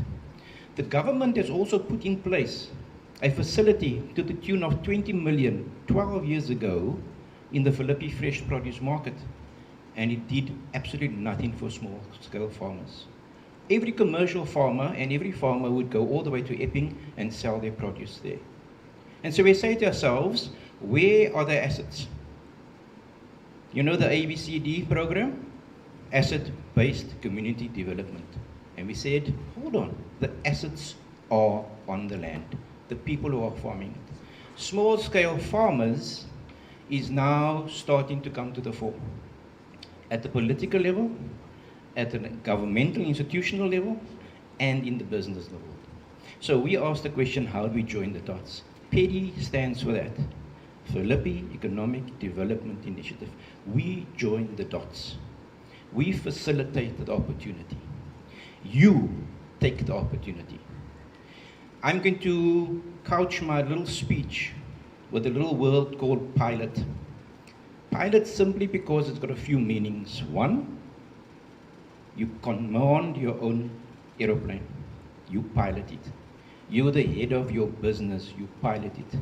But you also have to take a couple of risks and you have to know a couple of things when you pilot. We have an airport across the way here, and we have an economy sitting where we stand. So we are joining those dots. These 12 people here were the pilot of an agri-hub that now exists. 2.5 years ago, there was a building with no small-scale farmers operating in it. Today, it's a 60 million rand funded program for small-scale farmers. 2 years. That's the work that you started. We took your model and we said, we've got small-scale farmers in Philippi who needs a facility to bring their produce and change the value of their produce. We took your model, we wrote it into a business plan, and we sent it into National Treasury. 1 year went past, no word. We got an email to say that your 62 million in grant that you put a proposal in for, you get into 41 million rand of it. You were the basis of that funding. Now you got to say to yourself, how do I play in that space? PEDI stands for economic development. There is another term being bandied around, and it's in the documents of the City of Cape Town. Philippi Opportunity Area. When you see this word POA, when you see a politician standing in the motor box and says POA, you are part of that. There's 2 anchors to the POA. It's the Philippi Fresh Produce Market R5268, and it's this corner where we are right now. These are the 2 anchors of the Philippi Opportunity Area. You play in that space. You play in what you call urban economic development. PEDI works with that department in the City of Cape Town. Yesterday, they announced, the Urban Economic Development announced that they are funding, the City of Cape Town together with UWC is funding 200 learnerships or qualifications in, and I heard the word NVC, is that new venture creation? Yeah. They are funding 200. It was announced yesterday morning. It's in the papers this morning. For small scale SMME in all sectors, including informal traders. It's happening across the way. You have an opportunity to play in that space. Now, we are going to the next level, and I'll use the word pilot. You are the head of your aeroplane. We are still on the runway. If you look at it, I love aeroplanes. So I YouTube them a lot, and I like to be the pilot. And I'm telling you, by the time you start at the beginning of the runway till the time you get to the end of the runway, there's a heck of a lot going on. It's not easy. It's just not wheels and aeroplanes streaking down the runway. There's a lot of checks and the balances. A CISA has been your co-pilot. PEDI has been your co-pilot. You've been checked, you've been guided, you know what's happening in your aeroplane. Now you're ready to take off. At the end of this year, the Philippi Fresh Produce Market will be an opportunity for you. We are terming, and we loosely termed the market space that we are going to create, the biscuit mill of Philippi. So what you see what's happening in the biscuit mill in Woodstock, you're going to see happening at the market. You're going to have an opportunity of either 1 or 2 days of access to market, where you bring your produce and you put it down and you can actually sell it. But you also have an opportunity to sell into other markets, which you do. You have started and you've created an opportunity for other people. I need you to see what you do and what you have done as a group of people. Your perseverance in this program has allowed us to find the funding. That success has built success. We wrote the same program to the president during COVID. And we said to him, on the basis that during the height of COVID, the farmers that we are currently piloting through the Agri-Hub, which is you, we wrote another proposal for 22 million this time. A month ago, we got 17 million rand of it. You were the basis of that program, of that proposal. So see where you fit. You fit into a space and you actually count. So please see yourself as people and businesses in an economy. You're part of the Philippi Opportunity Area. Take that opportunity. So be guided by that.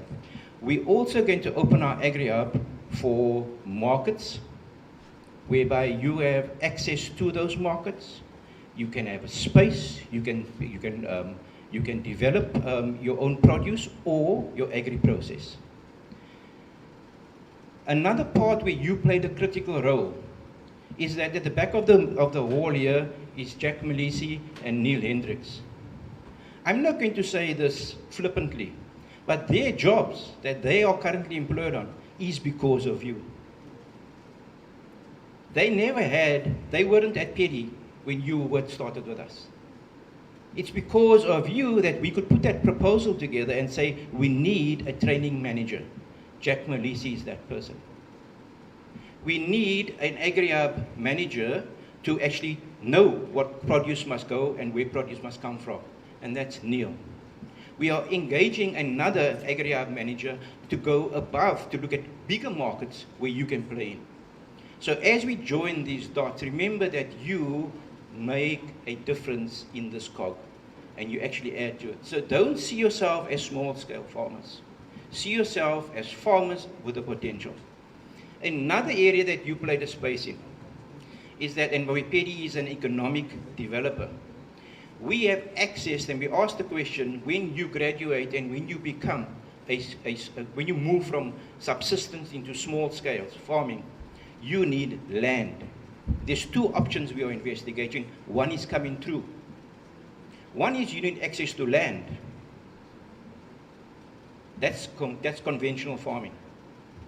We already have amassed 16 hectares of land.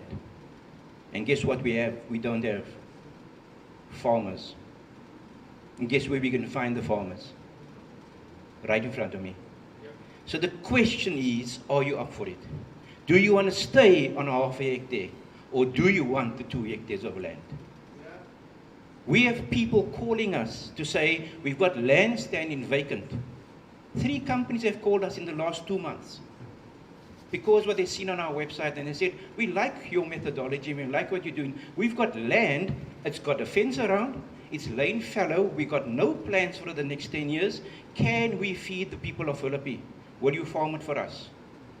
And I put my hand up, and myself and my CEO walked.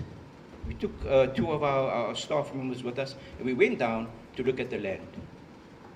There are 2 other companies with the same model. They want to give their land free to us to farm. You are the farmers. Are you up for it? So this is an opportunity that you guys must take, and you must say to yourself, I have an opportunity to be part of the economy. So PEDI is joining the dots for you. PEDI hasn't left. PEDI is still here. PEDI will be here. PEDI has grown from 2 people to 66 people in 2 years. We're there to help you. We're there to work with you at the Agri-Hub. Cool. The last thing I want to say to you is that we spoke about the trying time of COVID. And we know that all of us had to go through, or we all needed to go through that process because everything shut down. But the one thing that happened at PEDI is the farmers and the small-scale farmers that we had engaged with, which is sitting in front of me here, you continue to supply us. We did not drop that order. You did not feed somebody in a restaurant. You fed 28,000 food parcels during COVID in Philippi and as far as Hout Bay. We were told that these people in Hout Bay that need food, fresh veg and produce. In our warehouse at the fresh produce market, we put together 28,000 parcels of food parcels from your produce and from other suppliers, and we distributed across the province. You are part of that program. Thank you very much. Thank you very much.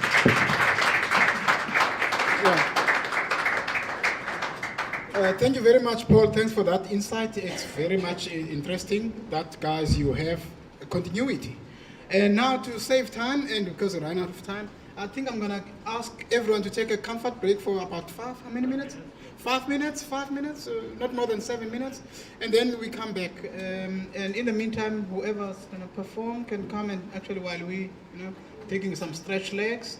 And all the guys online, they can take a break as well. Yeah, cool, thank you. Cheers, bye-bye.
fallen leaves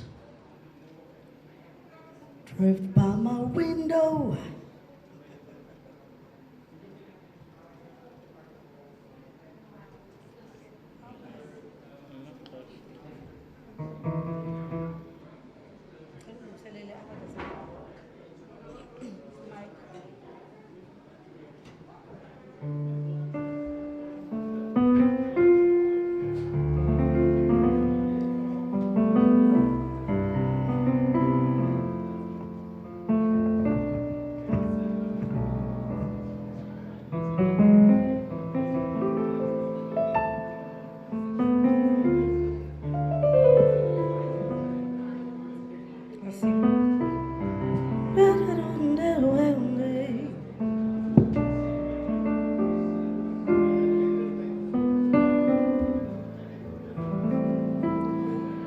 The fallen leaves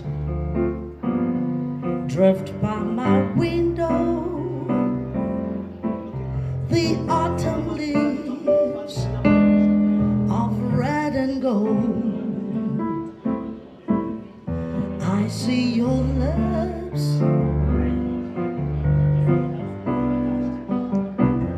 the sunburned hands I used to hold. Since you went away, the days grow long, and soon I'll hear all those winters falls. But I miss you most of all, my darling. When those autumn leaves start to fall, the fallen leaves drift by my window. The autumn leaves are red and gold. I see your lips, the summer kisses, the sunburnt hands I used to hold. Since you went away, the days grow long, and soon I'll hear all those winter songs. But I miss you most of all, my darling. When autumn leaves starts to fall, but on my own way, I don't know, I don't know what we do.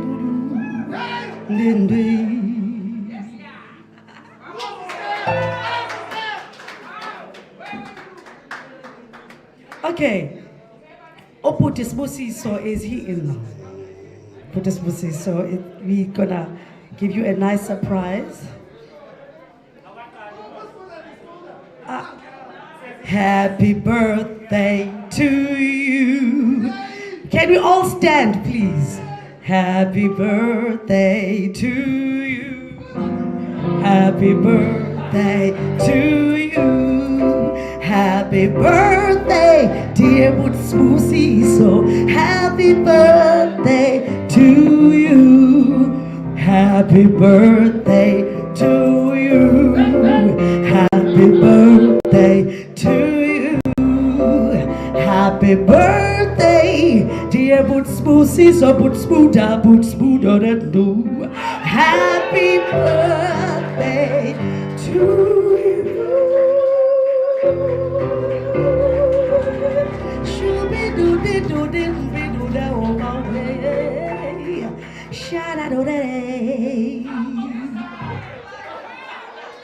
Happy birthday, Butwam. May God bless you. Thank you.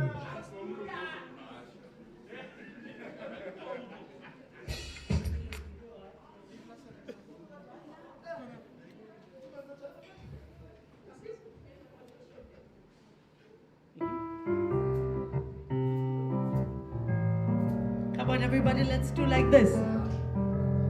Come on, yo.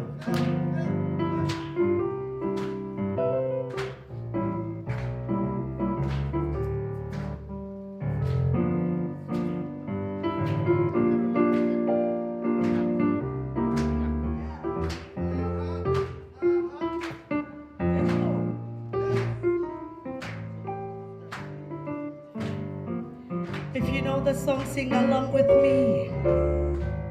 Devil is weak, quello cholo, dakangela, dasandelo,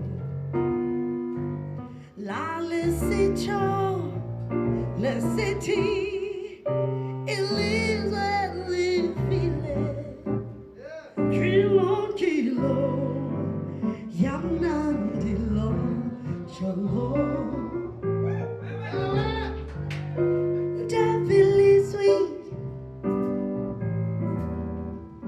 quello, cholo. Yeah, dakangela, dasonelo, la lesicho.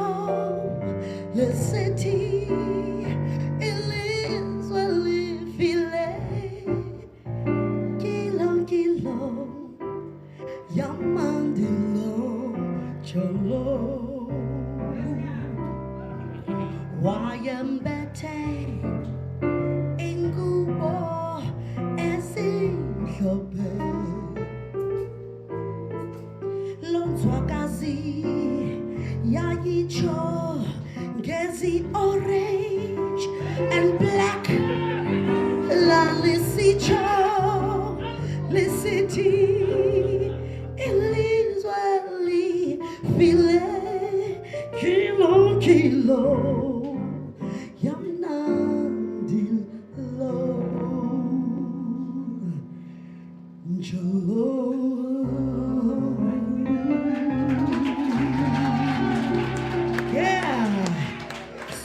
We're here to celebrate. Can everybody stand up, please, and put on your dance shoes now? So celebrate, Allah. So keep ama scarf. Whoa, pasang. Whoa, pasang.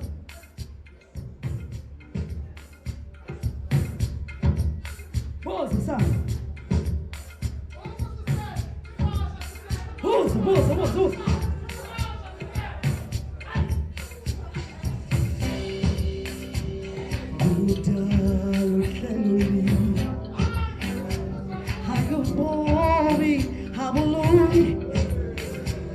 God, when we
what's up?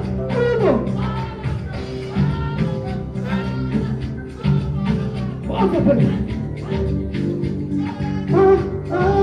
Who's up on me? What's up? Who's up on me? What's up? Hey! Sono party!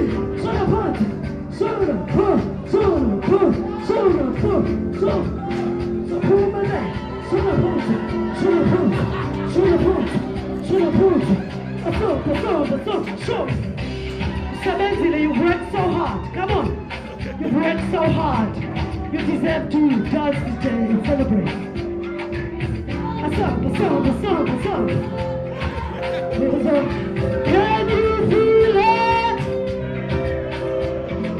Can you feel this moment? Can you feel it? What's up?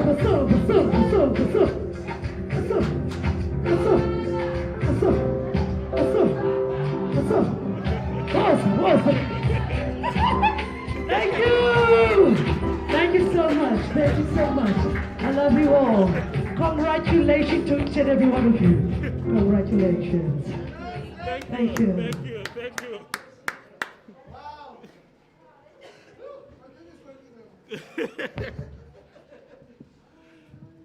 Hello? Okay.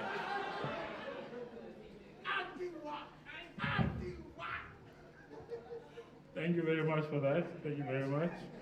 And yeah, also thank you for the surprise song for my birthday. But I think the participants look very happy with what they were able to, in terms of the dancing.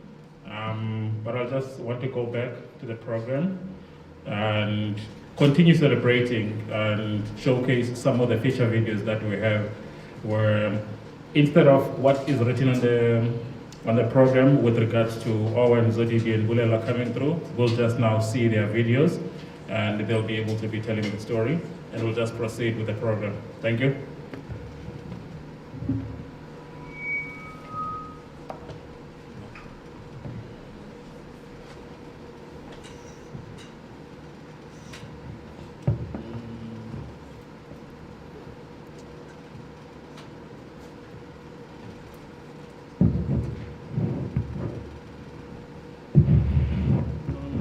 Wait. Technology, work with me now.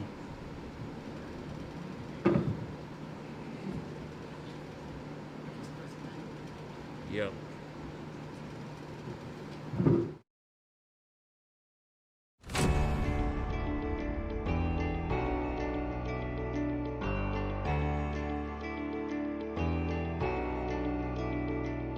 My name is Owen Mdledle. I'm working here at Baphumelele Fountain of Hope. When we started the program, we were just 14 farmers. We were there to be upskilled, to know more about farming and all of that. Little did we know that we're going to be upskilled even in other skills, not only pertaining to how to grow vegetables, but also how to be good business people, how to understand money, how to understand finance, and how to grow and how to empower oneself. I'm debt-free, and now I have learned to make means on what I have, and also to see opportunities where people think they are not there. Now I can actually interpret what the word entrepreneur means. Now, I am an entrepreneur, I am a business person, and through Flame, I've learned those skills. Through the Flame program, I was able to open new other two businesses. Just during these 2 years being in this program, my business has just, multiplied. Other opportunities came, and I applied the very same concept I have learned from the program to these other new ventures that I have embarked on. One thing about being in this program, I learned to understand that the other businesses that are like-minded businesses are not a competition or a threat, but they are rather a network and a partnership to actually make me expand my business and also just to know the business knowledge. Without Flame and Asisa, and PEDI, I'm sure I would not even have known about these other entities that are there to help businesses to advance and move forward. And all of that is a positive learning that I've captured from this program. I would love other people who are going to be coming to this program to actually, listen to our stories, read our stories, follow us on the Assisa Facebook page, and where all our stories are being read every day, are being updated. There's so much that they can learn from us. I've learned that you never lose your eyes from the goalpost, because every second, every minute counts, and every single step in this journey is a lesson. This program will mold you according to your own specifics. We are all together, but it's also designed to work for each individually to their own set goals and target. I'm not who I was. I mean now, mentally, I mean financially. There's a lot of things I've learned during these 2 years, during this program, and I am a different person. I'm a different person. Even the thinking is different.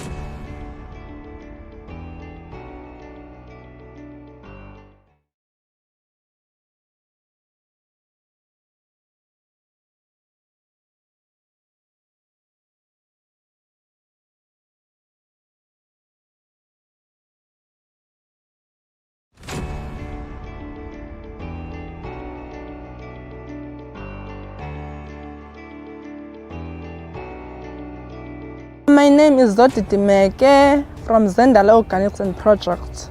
Zendala Organics and Project is busy planting vegetables and herbs. We're also doing training to household gardens so that they can eat healthy, nutritious, organic vegetables in their own gardens. I joined the FLAME program because I want to learn more on the financial literacy and management enterprise. FLAME program met my expectations because when I joined the program, one of my goals was to get my business up and running and to increase my revenues, and also was to buy a car, of which I have it now because of the FLAME program. The most important thing that I learned from the FLAME program is how to do budgeting for my business and my personal as well. So as I'm talking to you now, I can be able to do budget for myself and my business. The most challenging part was when we have to introduce to the new technologies, which were Zooms and the Teams, but I did accommodate myself in those. So it was not so much a big challenge. The knowledge that I gained changed my business because everything that I've learned from the program, I make sure that I apply it to my business. For example, my business last year during the COVID, I did some financials and I submitted to the Department of Agriculture, and I got the 50,000 voucher, which I got to buy the seedlings, the seeds, the fertilizers, and some tools for my garden. So the next step for my business is to put the plastic in this tunnel so that I can produce the seedlings which everyone is looking for around Makaza, Philippi and Fulen, because at the moment for the farmers it's very difficult for them to find their seedlings around in our communities. With the knowledge that I gained from the FLAME program, it can take my business to the next level.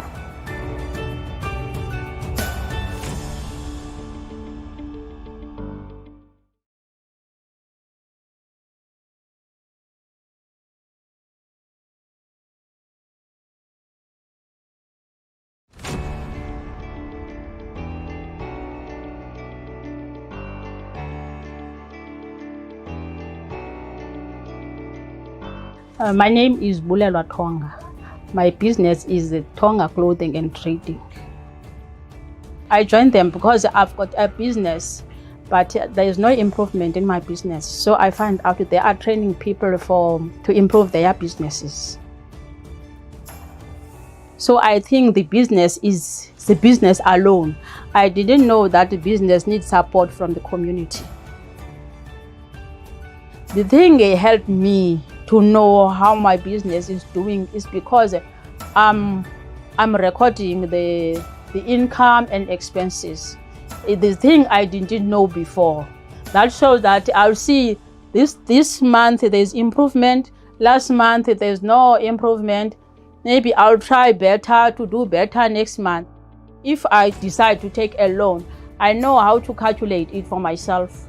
Before I'll take it, the interest will be so much. So this thing will help me not to get in the debt. That's what I learned from them. The business have challenges. I've learned from Flame that I must look the other opportunities around me to get the other income if this one is not doing well. Now I see the opportunities. During this pandemic, the country was closed. No imports, no exports. So is the gap we need to close as the trainees, because we can make those clothes that the people need, they used to get from the outside the country. It's whereby I can grow my business. In future, my business, I wish to grow to the point of I have a small factory that supplies the securities, nurses, schools, churches. People are very interested. Most of them, they are asking the question. They need to be next lot for training, because they see what I got from the Flame program. They see the improvement I have, and they are very interested.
you know, be known out there, present themselves well enough to be competent among the other people who will be looking for business.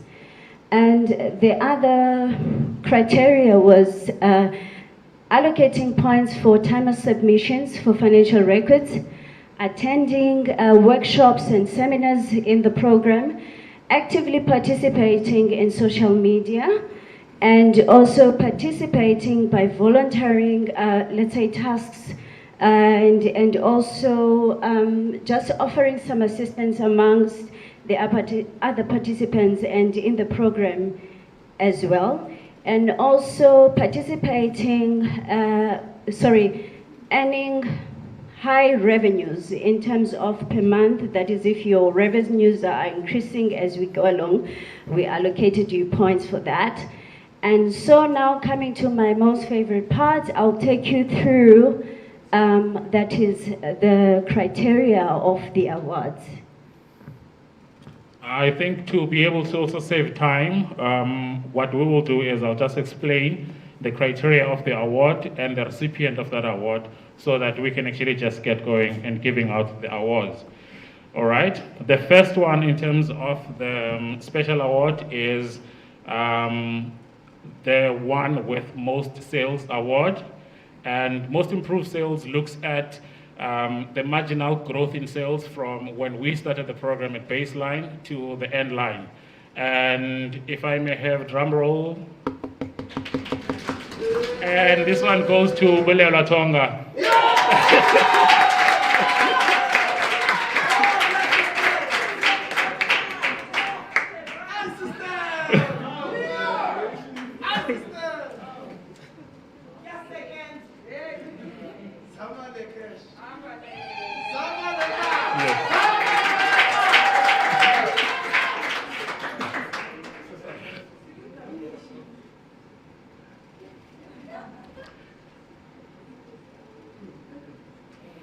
Thank you very much. And the next award is most improved in terms of profits.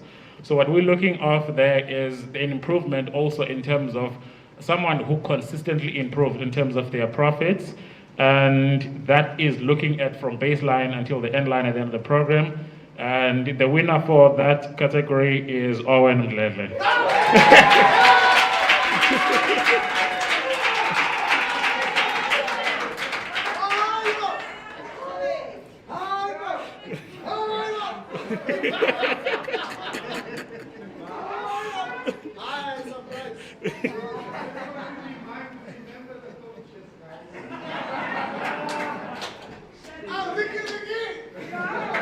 Thank you, thank you. All right.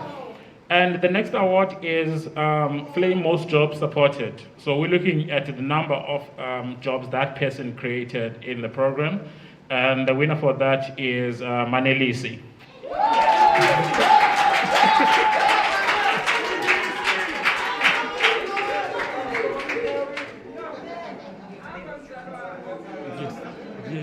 Yes.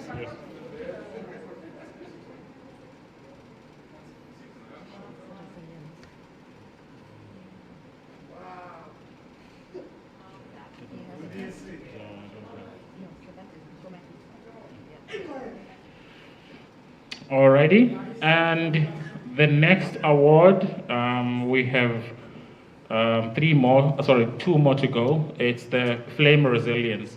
So we're looking at altruism, that is, this person was dedicating their time and assisting others. We're looking at innovation in terms of using the program and also coming up with new ways of making money. We're looking at optimism. When things were bad during COVID, when things were not looking right, but this person still persisted. And then lastly, we're looking at them being able to adopt what was trained on the program and then use it in terms of their business. And the winner for this is Washila Isaacs.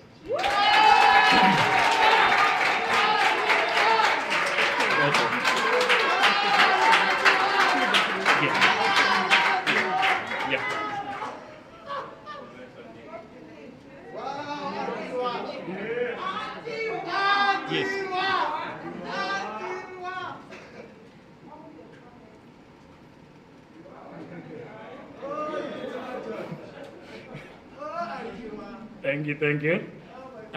Often we would have one award, but this was an exception that as the management and also the people that run the program, we felt we needed to recognize and understand the contribution that this person has made, not only to the participants, but to also us as running the program. And we are giving the same Resilience Award, but now to Zodidi.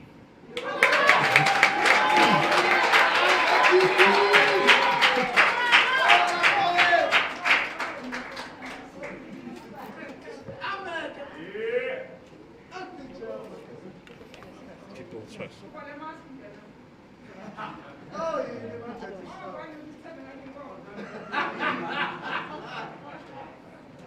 Yes. Alrighty, and the second last award is the People's Choice Award. And this one is voted for by you being the participants, the people that you work with. You understand who motivates you, who understand who inspires you. You understand how important having one of your teammates actually giving you value. And the person that you have voted for being the participant is Mama Pet.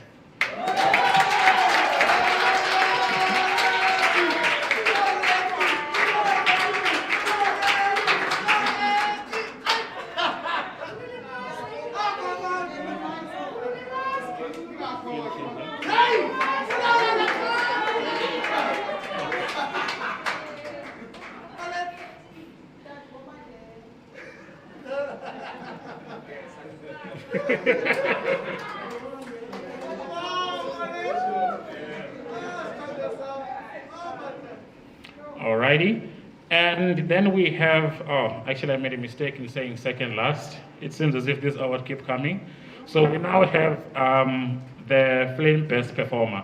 And as you can see on the board, it's a combination of the KPIs in terms of the sales, profitability, jobs, but also looking at flame bucks as well to say how often did this person submit, how often did this person attend the workshops, were they showing up in terms of the workshop, combining KPIs as well as attendance, and the winner for this is Owen Mdlele.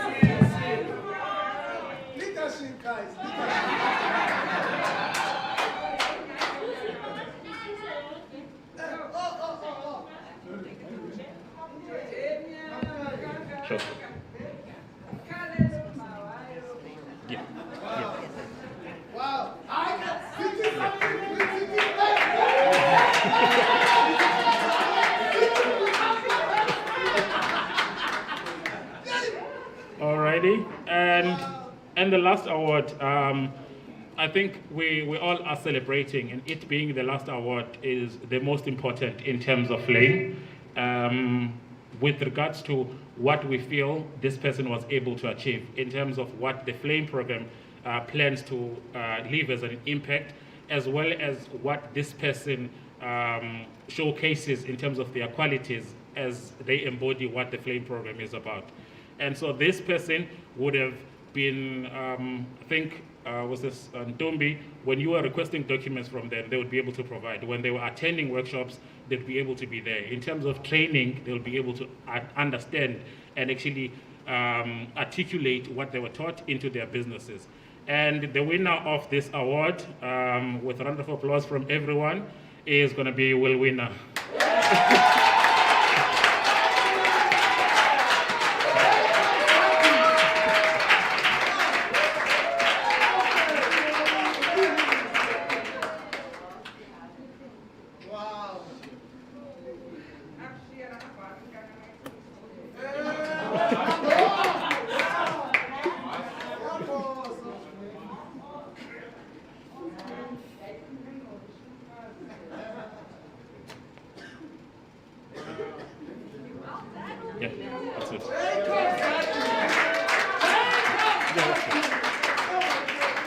And with that, we conclude the awards, and I'll just go back to the program.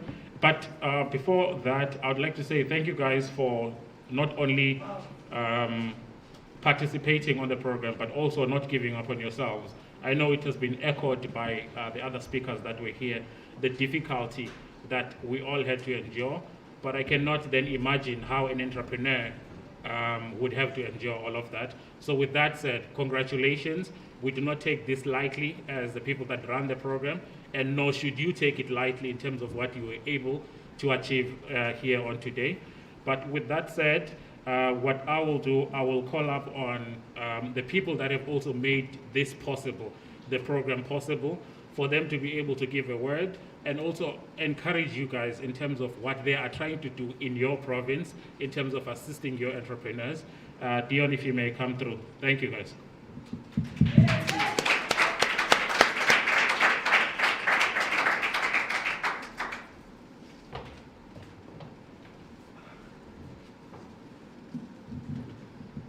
It's very intimidating to speak through a mic because you don't know how the person hears you on the other side.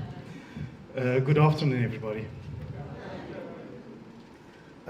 I've met half of your participants.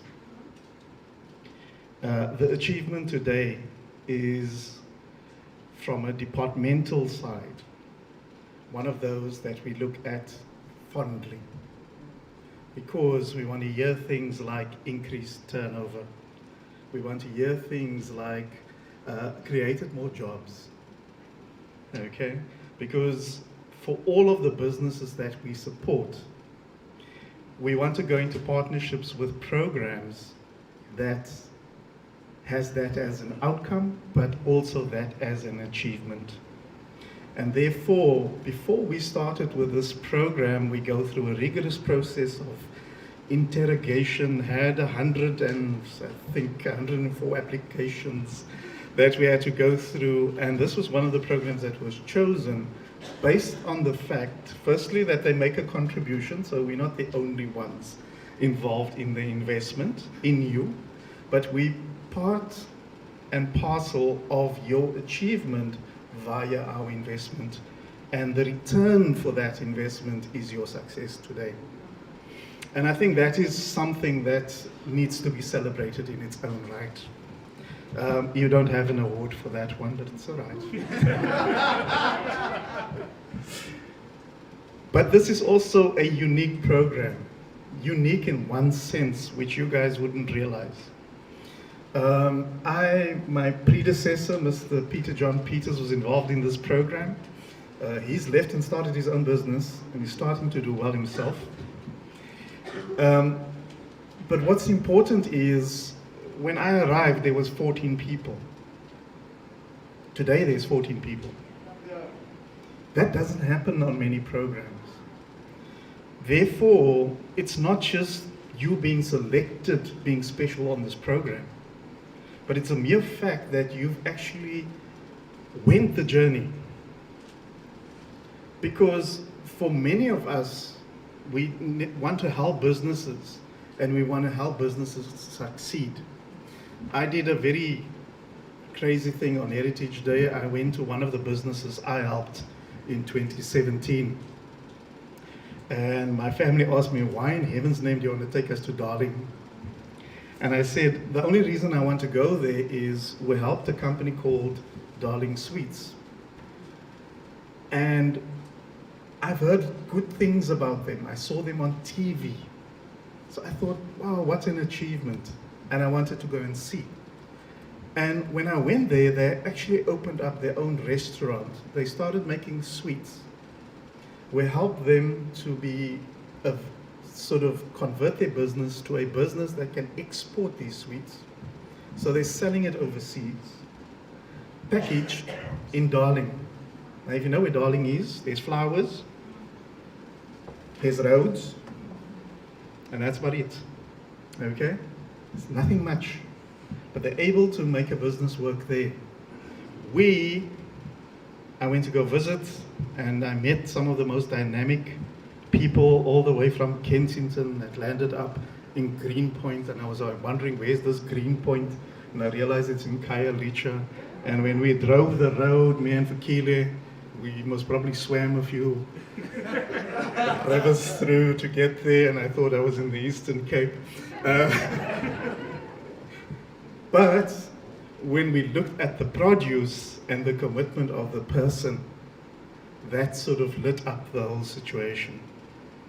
When I went to go visit the man under the power lines in Gugulethu, and today he's got an achievement and 2 awards, Manalisa, and I said, oh, you're the only one I read that was an NPO, and I thought, maybe he's a social entrepreneur, but maybe I should just see what he's doing. And when I realized what he was doing and the fact that he actually had advice from New York was brilliant, because he had students from New York advising him on his business, in addition to the mentors that's been supporting his business. And then I also, for the life of me, I thought, there's one brilliant achiever here, a very young person. Unfortunately, I didn't go see your business, Owen, so I make apologies for those. But I met a young guy who everybody, you know, when we go there, there's no guarantee you'll meet him there. I don't know if he knows what we're talking about. Oh, wow. Yeah. But when I met him and he spoke to me and he spoke about his business and he spoke as to where he sees his business in the future, I spoke to an entrepreneur. So no matter if he's not available for you, he's most probably busy with something that's going to realize his dream, Sepumla. And I think that is what I'm seeing in this group, and that's what I'm seeing in this achievement, is yes, part of it is dedication. Yes, part of it is acknowledgement. The big part of it is, what do you do from here? So you realized a dream by being part of a program and successfully completing that program.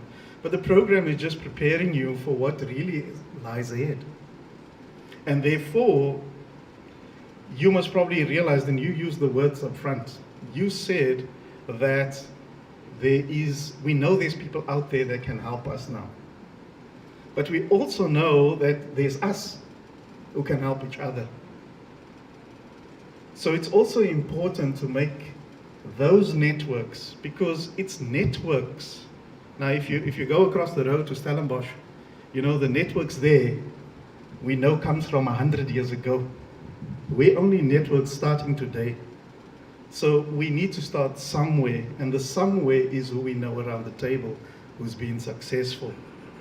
When I went to Ms. Tonga's business there in Umfuleni, okay? We actually went to the back of Umfuleni, they had a nicer name. But when I went to her business, it was simple and she had structure and she was dedicated to what she needed to do. And I'm saying, when I heard people are promoting products of individuals year today, that meant that there are more products that need to be circulated in order for that business to thrive and get new markets. In the same way, if I'm producing one product in one area, it needs to be supplied in a different area. We've got a network. So I'd like to encourage you, besides the fact that you've had an achievement to date, a celebration to date, from our side, from the Western Cape government side, it's about the achievement of how many jobs are you going to add in the next 2 to 3 years? Because that's what needs to happen. And very important thing that was mentioned, import replacement. In other words, the reliance on China, the reliance on everywhere else is not our reliance. Our people need to buy our products. We need to learn to produce our products competitively in order for us to buy our products. And I think it's important, that is what you've learned on this course, is how to make my business successful. Now I have to use the tools and go and realize it. I'm sure that you're not going to end with your relationships with Regan. Okay, you might not get paid for it anymore. Okay, but maybe the business is grown sufficiently to say that maybe there's a small investment, a donation, that will come my way by virtue of the advice that I'm giving you. But it's important to maintain those relationships in order for the business to grow. The other thing that I'd like to mention is, in 2 years' time, if you realize where you started 2 years ago, things changed dramatically in your lives. Think about it in 2 years' time. It's not going to be the same as today. So you also need to have support structures that actually advises you and supports you on that journey. We all say a business is a journey until it's good enough to be sold. Okay? So in other words, I'm encouraging you to follow the journey. Some of ours take longer than others. Some of us realize that big million and trillion and whatever very quickly. But all business owners and business people have a journey they have to travel on. And sometimes it's their families that take their journeys ahead. Okay? We've got a good example of somebody that's getting rich in the townships while the townships were under lockdown, whilst they were drinking beers made out of apples. That came through history. His family started in 1960. So your family might be the ones that takes your legacy forward, grows it, and makes it something unique. And that is what we need to encourage. Some of us, and I know there's one lady that I spoke to that kept her children close by on the bakkie, the Kosa bakkie, because they need to take these things forward. Okay?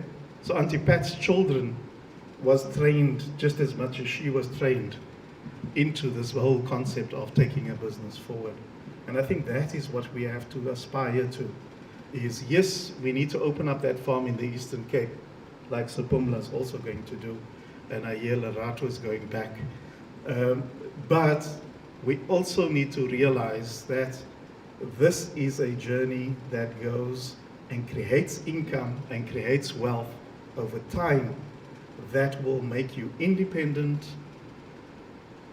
very sought after individuals, especially in this country, in this time, because you are the persons with the knowledge, to pursue your goals and objectives.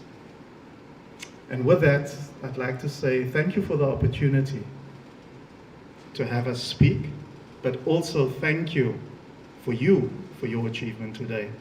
And yes, we've been clapping hands all day, so there's no reason why we can't have another one.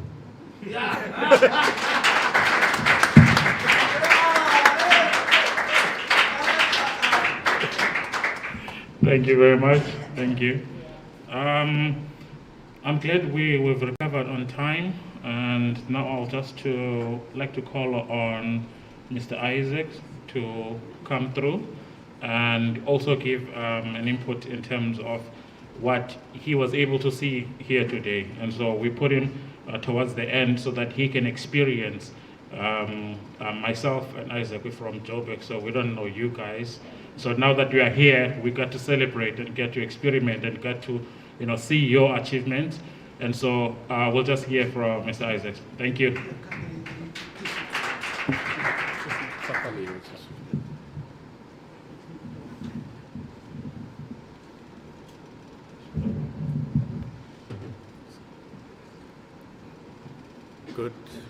Good afternoon, everyone. It was off, sorry. Good afternoon, everyone. Dean, you were complaining about swimming through the roads and everything. I actually am jealous that you experienced that. If you sit normally in board meetings, you're actually not closer to where the action is. And I want to challenge Ruth that one day she must take me to these projects so that I can see them myself. It's actually humbling to stand here today to actually hear what has been happening here. It's excellent work that you guys have been doing. You had dreams and you followed your dreams. I'm standing here representing the board of Assisa Foundation, which has given us the opportunity to be able to partner with you in what you are doing. The skills that the mentors that has been giving you, it's those skills that will make you to fly. You know, every parent, when they bring up their child, it's their dream that their child should be better than them. So I think those mentors that have been mentoring you, they actually want to see you fly. I've seen the energy that actually flows through this house. And I know that I've also seen the same from Olivia and Regan, how they are passionate about what they are doing. That is very something that we should be proud of. And I know that we also see, most of us both, we deal with Ruth and recently with Kobe, but there's a team behind them that actually makes them to fly, makes them to be, we see excellency when they report to us, but the team behind them, this Buso, this world, it's unbelievable that what the work that you guys are doing behind the scenes. Somebody says you must dream as if you will live forever, and then you must live as if you're going to die today. So it means you don't have time to waste because you don't know when you're going to die. But when you live, you must live as if you're going to live forever. But when you live, you must live as if you're going to die today. So some people who are much older, they will know that time waits for no man, which it's something that we need to do that. I've been to some of the presentations in the past, and some of the things that I've heard here, that people came there, they were quiet, some of them could not even speak in front of people and whatever. The team that works with those people have actually managed to bring the best out of those people. Today you've won 3 awards, and when they were looking at you, they thought, oh, this man can't even speak. Mamlap, they say you said, "Mina on the Facebook, aslang ad." There you are. You actually managed to be able to navigate that and do that. You have learned skills. Skills, if you don't apply them, you lose them. Can I repeat that? You have learned skills. If you don't apply those skills, you're going to lose them. So we don't want you to lose those skills. And I'll be happy if one day we can see some of you becoming national suppliers of fresh produce, of honey, or whatever you are doing. Because if you are dedicated to what you are doing, that's how far you can go. You can actually be able to supply even internationally your products. You have been given a platform. You've been given an opportunity. It's for you to take that opportunity and fly with it if you want to make it in life. One thing about business, it has to do with cooperation and building networks. Some of you here, there are things that you could actually cooperate on and sell to each other. The network that you have, continue to build it, because that's how business people make it in life. In most cases, people will be talking about the Stellenbosch mafias. One thing about those people is because they work together. They cooperate with each other.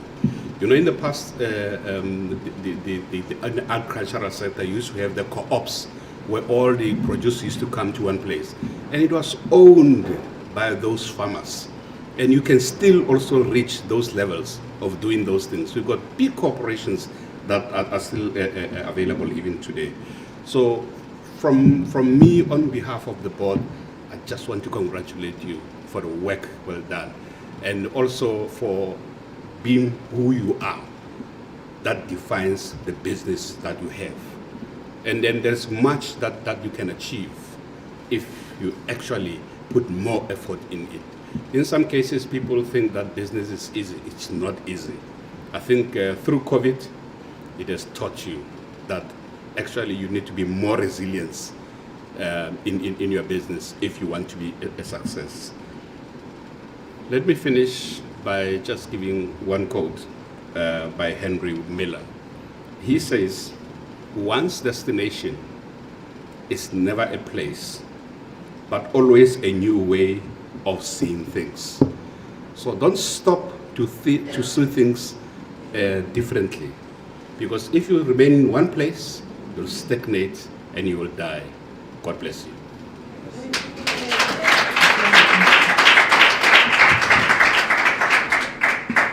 You must. Thank you very much.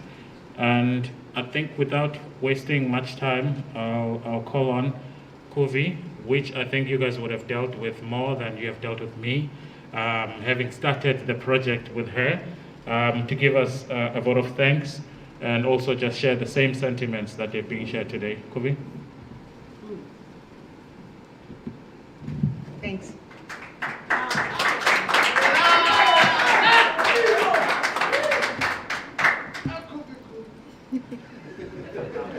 Thanks, Owen. What an amazing journey. I remember the first day we met in this room, you know, and I think I mentioned it at a previous graduation or whatever, where you might think you've changed, but sometimes because you've been on the journey, you don't realize how much you've changed. You know, and seeing it and looking back to that, I think it was 13th of July, 2019, and looking at everybody come in, it's like, okay, let's look at them.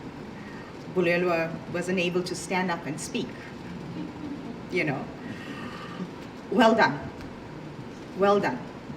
We're so incredibly proud of you, and we're so incredibly grateful, you know, that you trusted us with your businesses, with your time, and allowed us to join you on this journey. All right? Because I think that the fact that 14 of you were there on day one, and you're here 2 years later, means that we've trusted each other and we've become a family. All right? So it's not the end. Okay, we still have the Facebook group. We're still looking at developing a Flame alumni group. We still want to hear your success stories. You know, when we start exporting, when we start getting more land, when we start, you know, doing stuff on a national scale. All right, so thank you, and really, really well done. So there are a number of people, as Isaac mentioned, that actually contribute to Flame. And I think it's important to acknowledge them. You know, I think the faces you see, myself, Vikile, you know, the team over here, but there are a lot of other people that are actually involved. And I want to take this opportunity to thank them for the contributions. So with Flame, we're not a team, we're actually a family, because it doesn't matter that you guys are here in PEDI, we still have the team in King Williamstown, the team in Diepsloot, and I think the Facebook group has allowed you to interact with everybody. And actually, so even if you haven't personally met them, you actually know them, you know, and that forms part of the Flame family as well. The PMO team, the Driven PMO team, headed by Harry. So there's Moss and Kumo there. You know, Kumo always comes through for the baseline and the end line. You know, stresses you guys out because it's it's question and answer time. All right. Thank you to them. Thank you to Halid and his team at the Greenhouse, you know, the monitoring evaluation partners. The Hope Factory. So the Hope Factory was integral in terms of the development of the content. Okay, so all the content we've actually used. It's all the work that's gone into that. And special mention to Bernie. Exactly, right? I mean, NVC.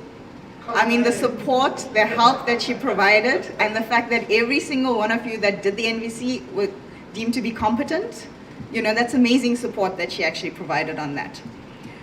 The Canva team, Fikile and Tombi Apiwe. All right, so it's keeping the wheels turning, ensuring scheduling, pivoting, you know, going from face-to-face to virtual, swapping again, you know, organizing the site visits, and obviously in Tombi calling you for your financial reports. All right. The coaches, Regan and Olivia, we can't thank you enough. You know, like they mentioned, they have businesses of their own. You know, they've gone through ups and downs through COVID, the same as every business owner, but their dedication and their commitment has been absolutely amazing. Thank you so much, guys. And it's up to day one. I mean, their work's not finished now. You know, tomorrow and Thursday, they're going off to Atlantis because we're starting the new cohort. That's the beautiful thing about Flame. Everything happens at the same time. That's beautiful. It's also stressful. It's also stressful. But again, thanks to Western Cape DDAT, because I think Dion spoke about this program, but we're actually looking forward to a continued partnership with our next program at Atlantis, because DDAT's actually come on board and they're also co-funding our next cohort in Western Cape, which is an amazing achievement. Yeah, you can clap, you can clap.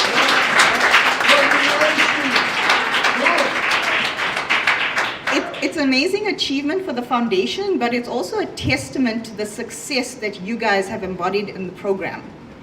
Without your results, you know, you speak to the program. You actually show how effective a program like Flame is. All right.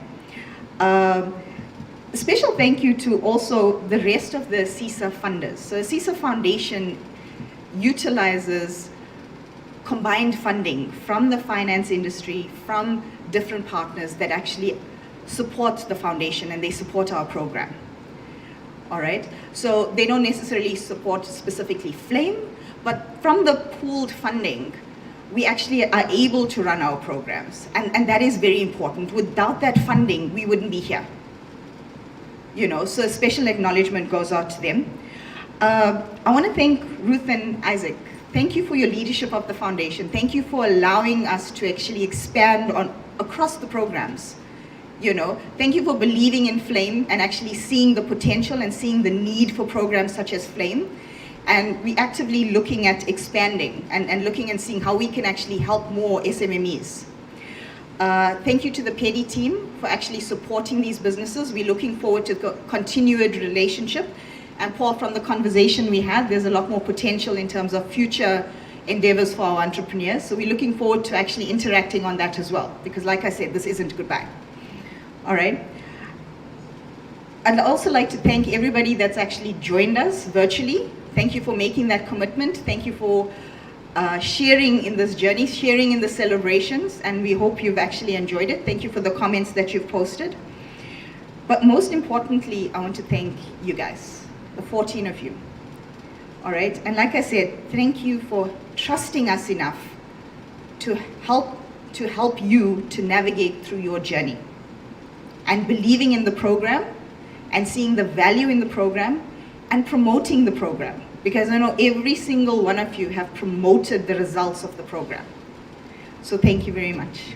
That's all. Bye.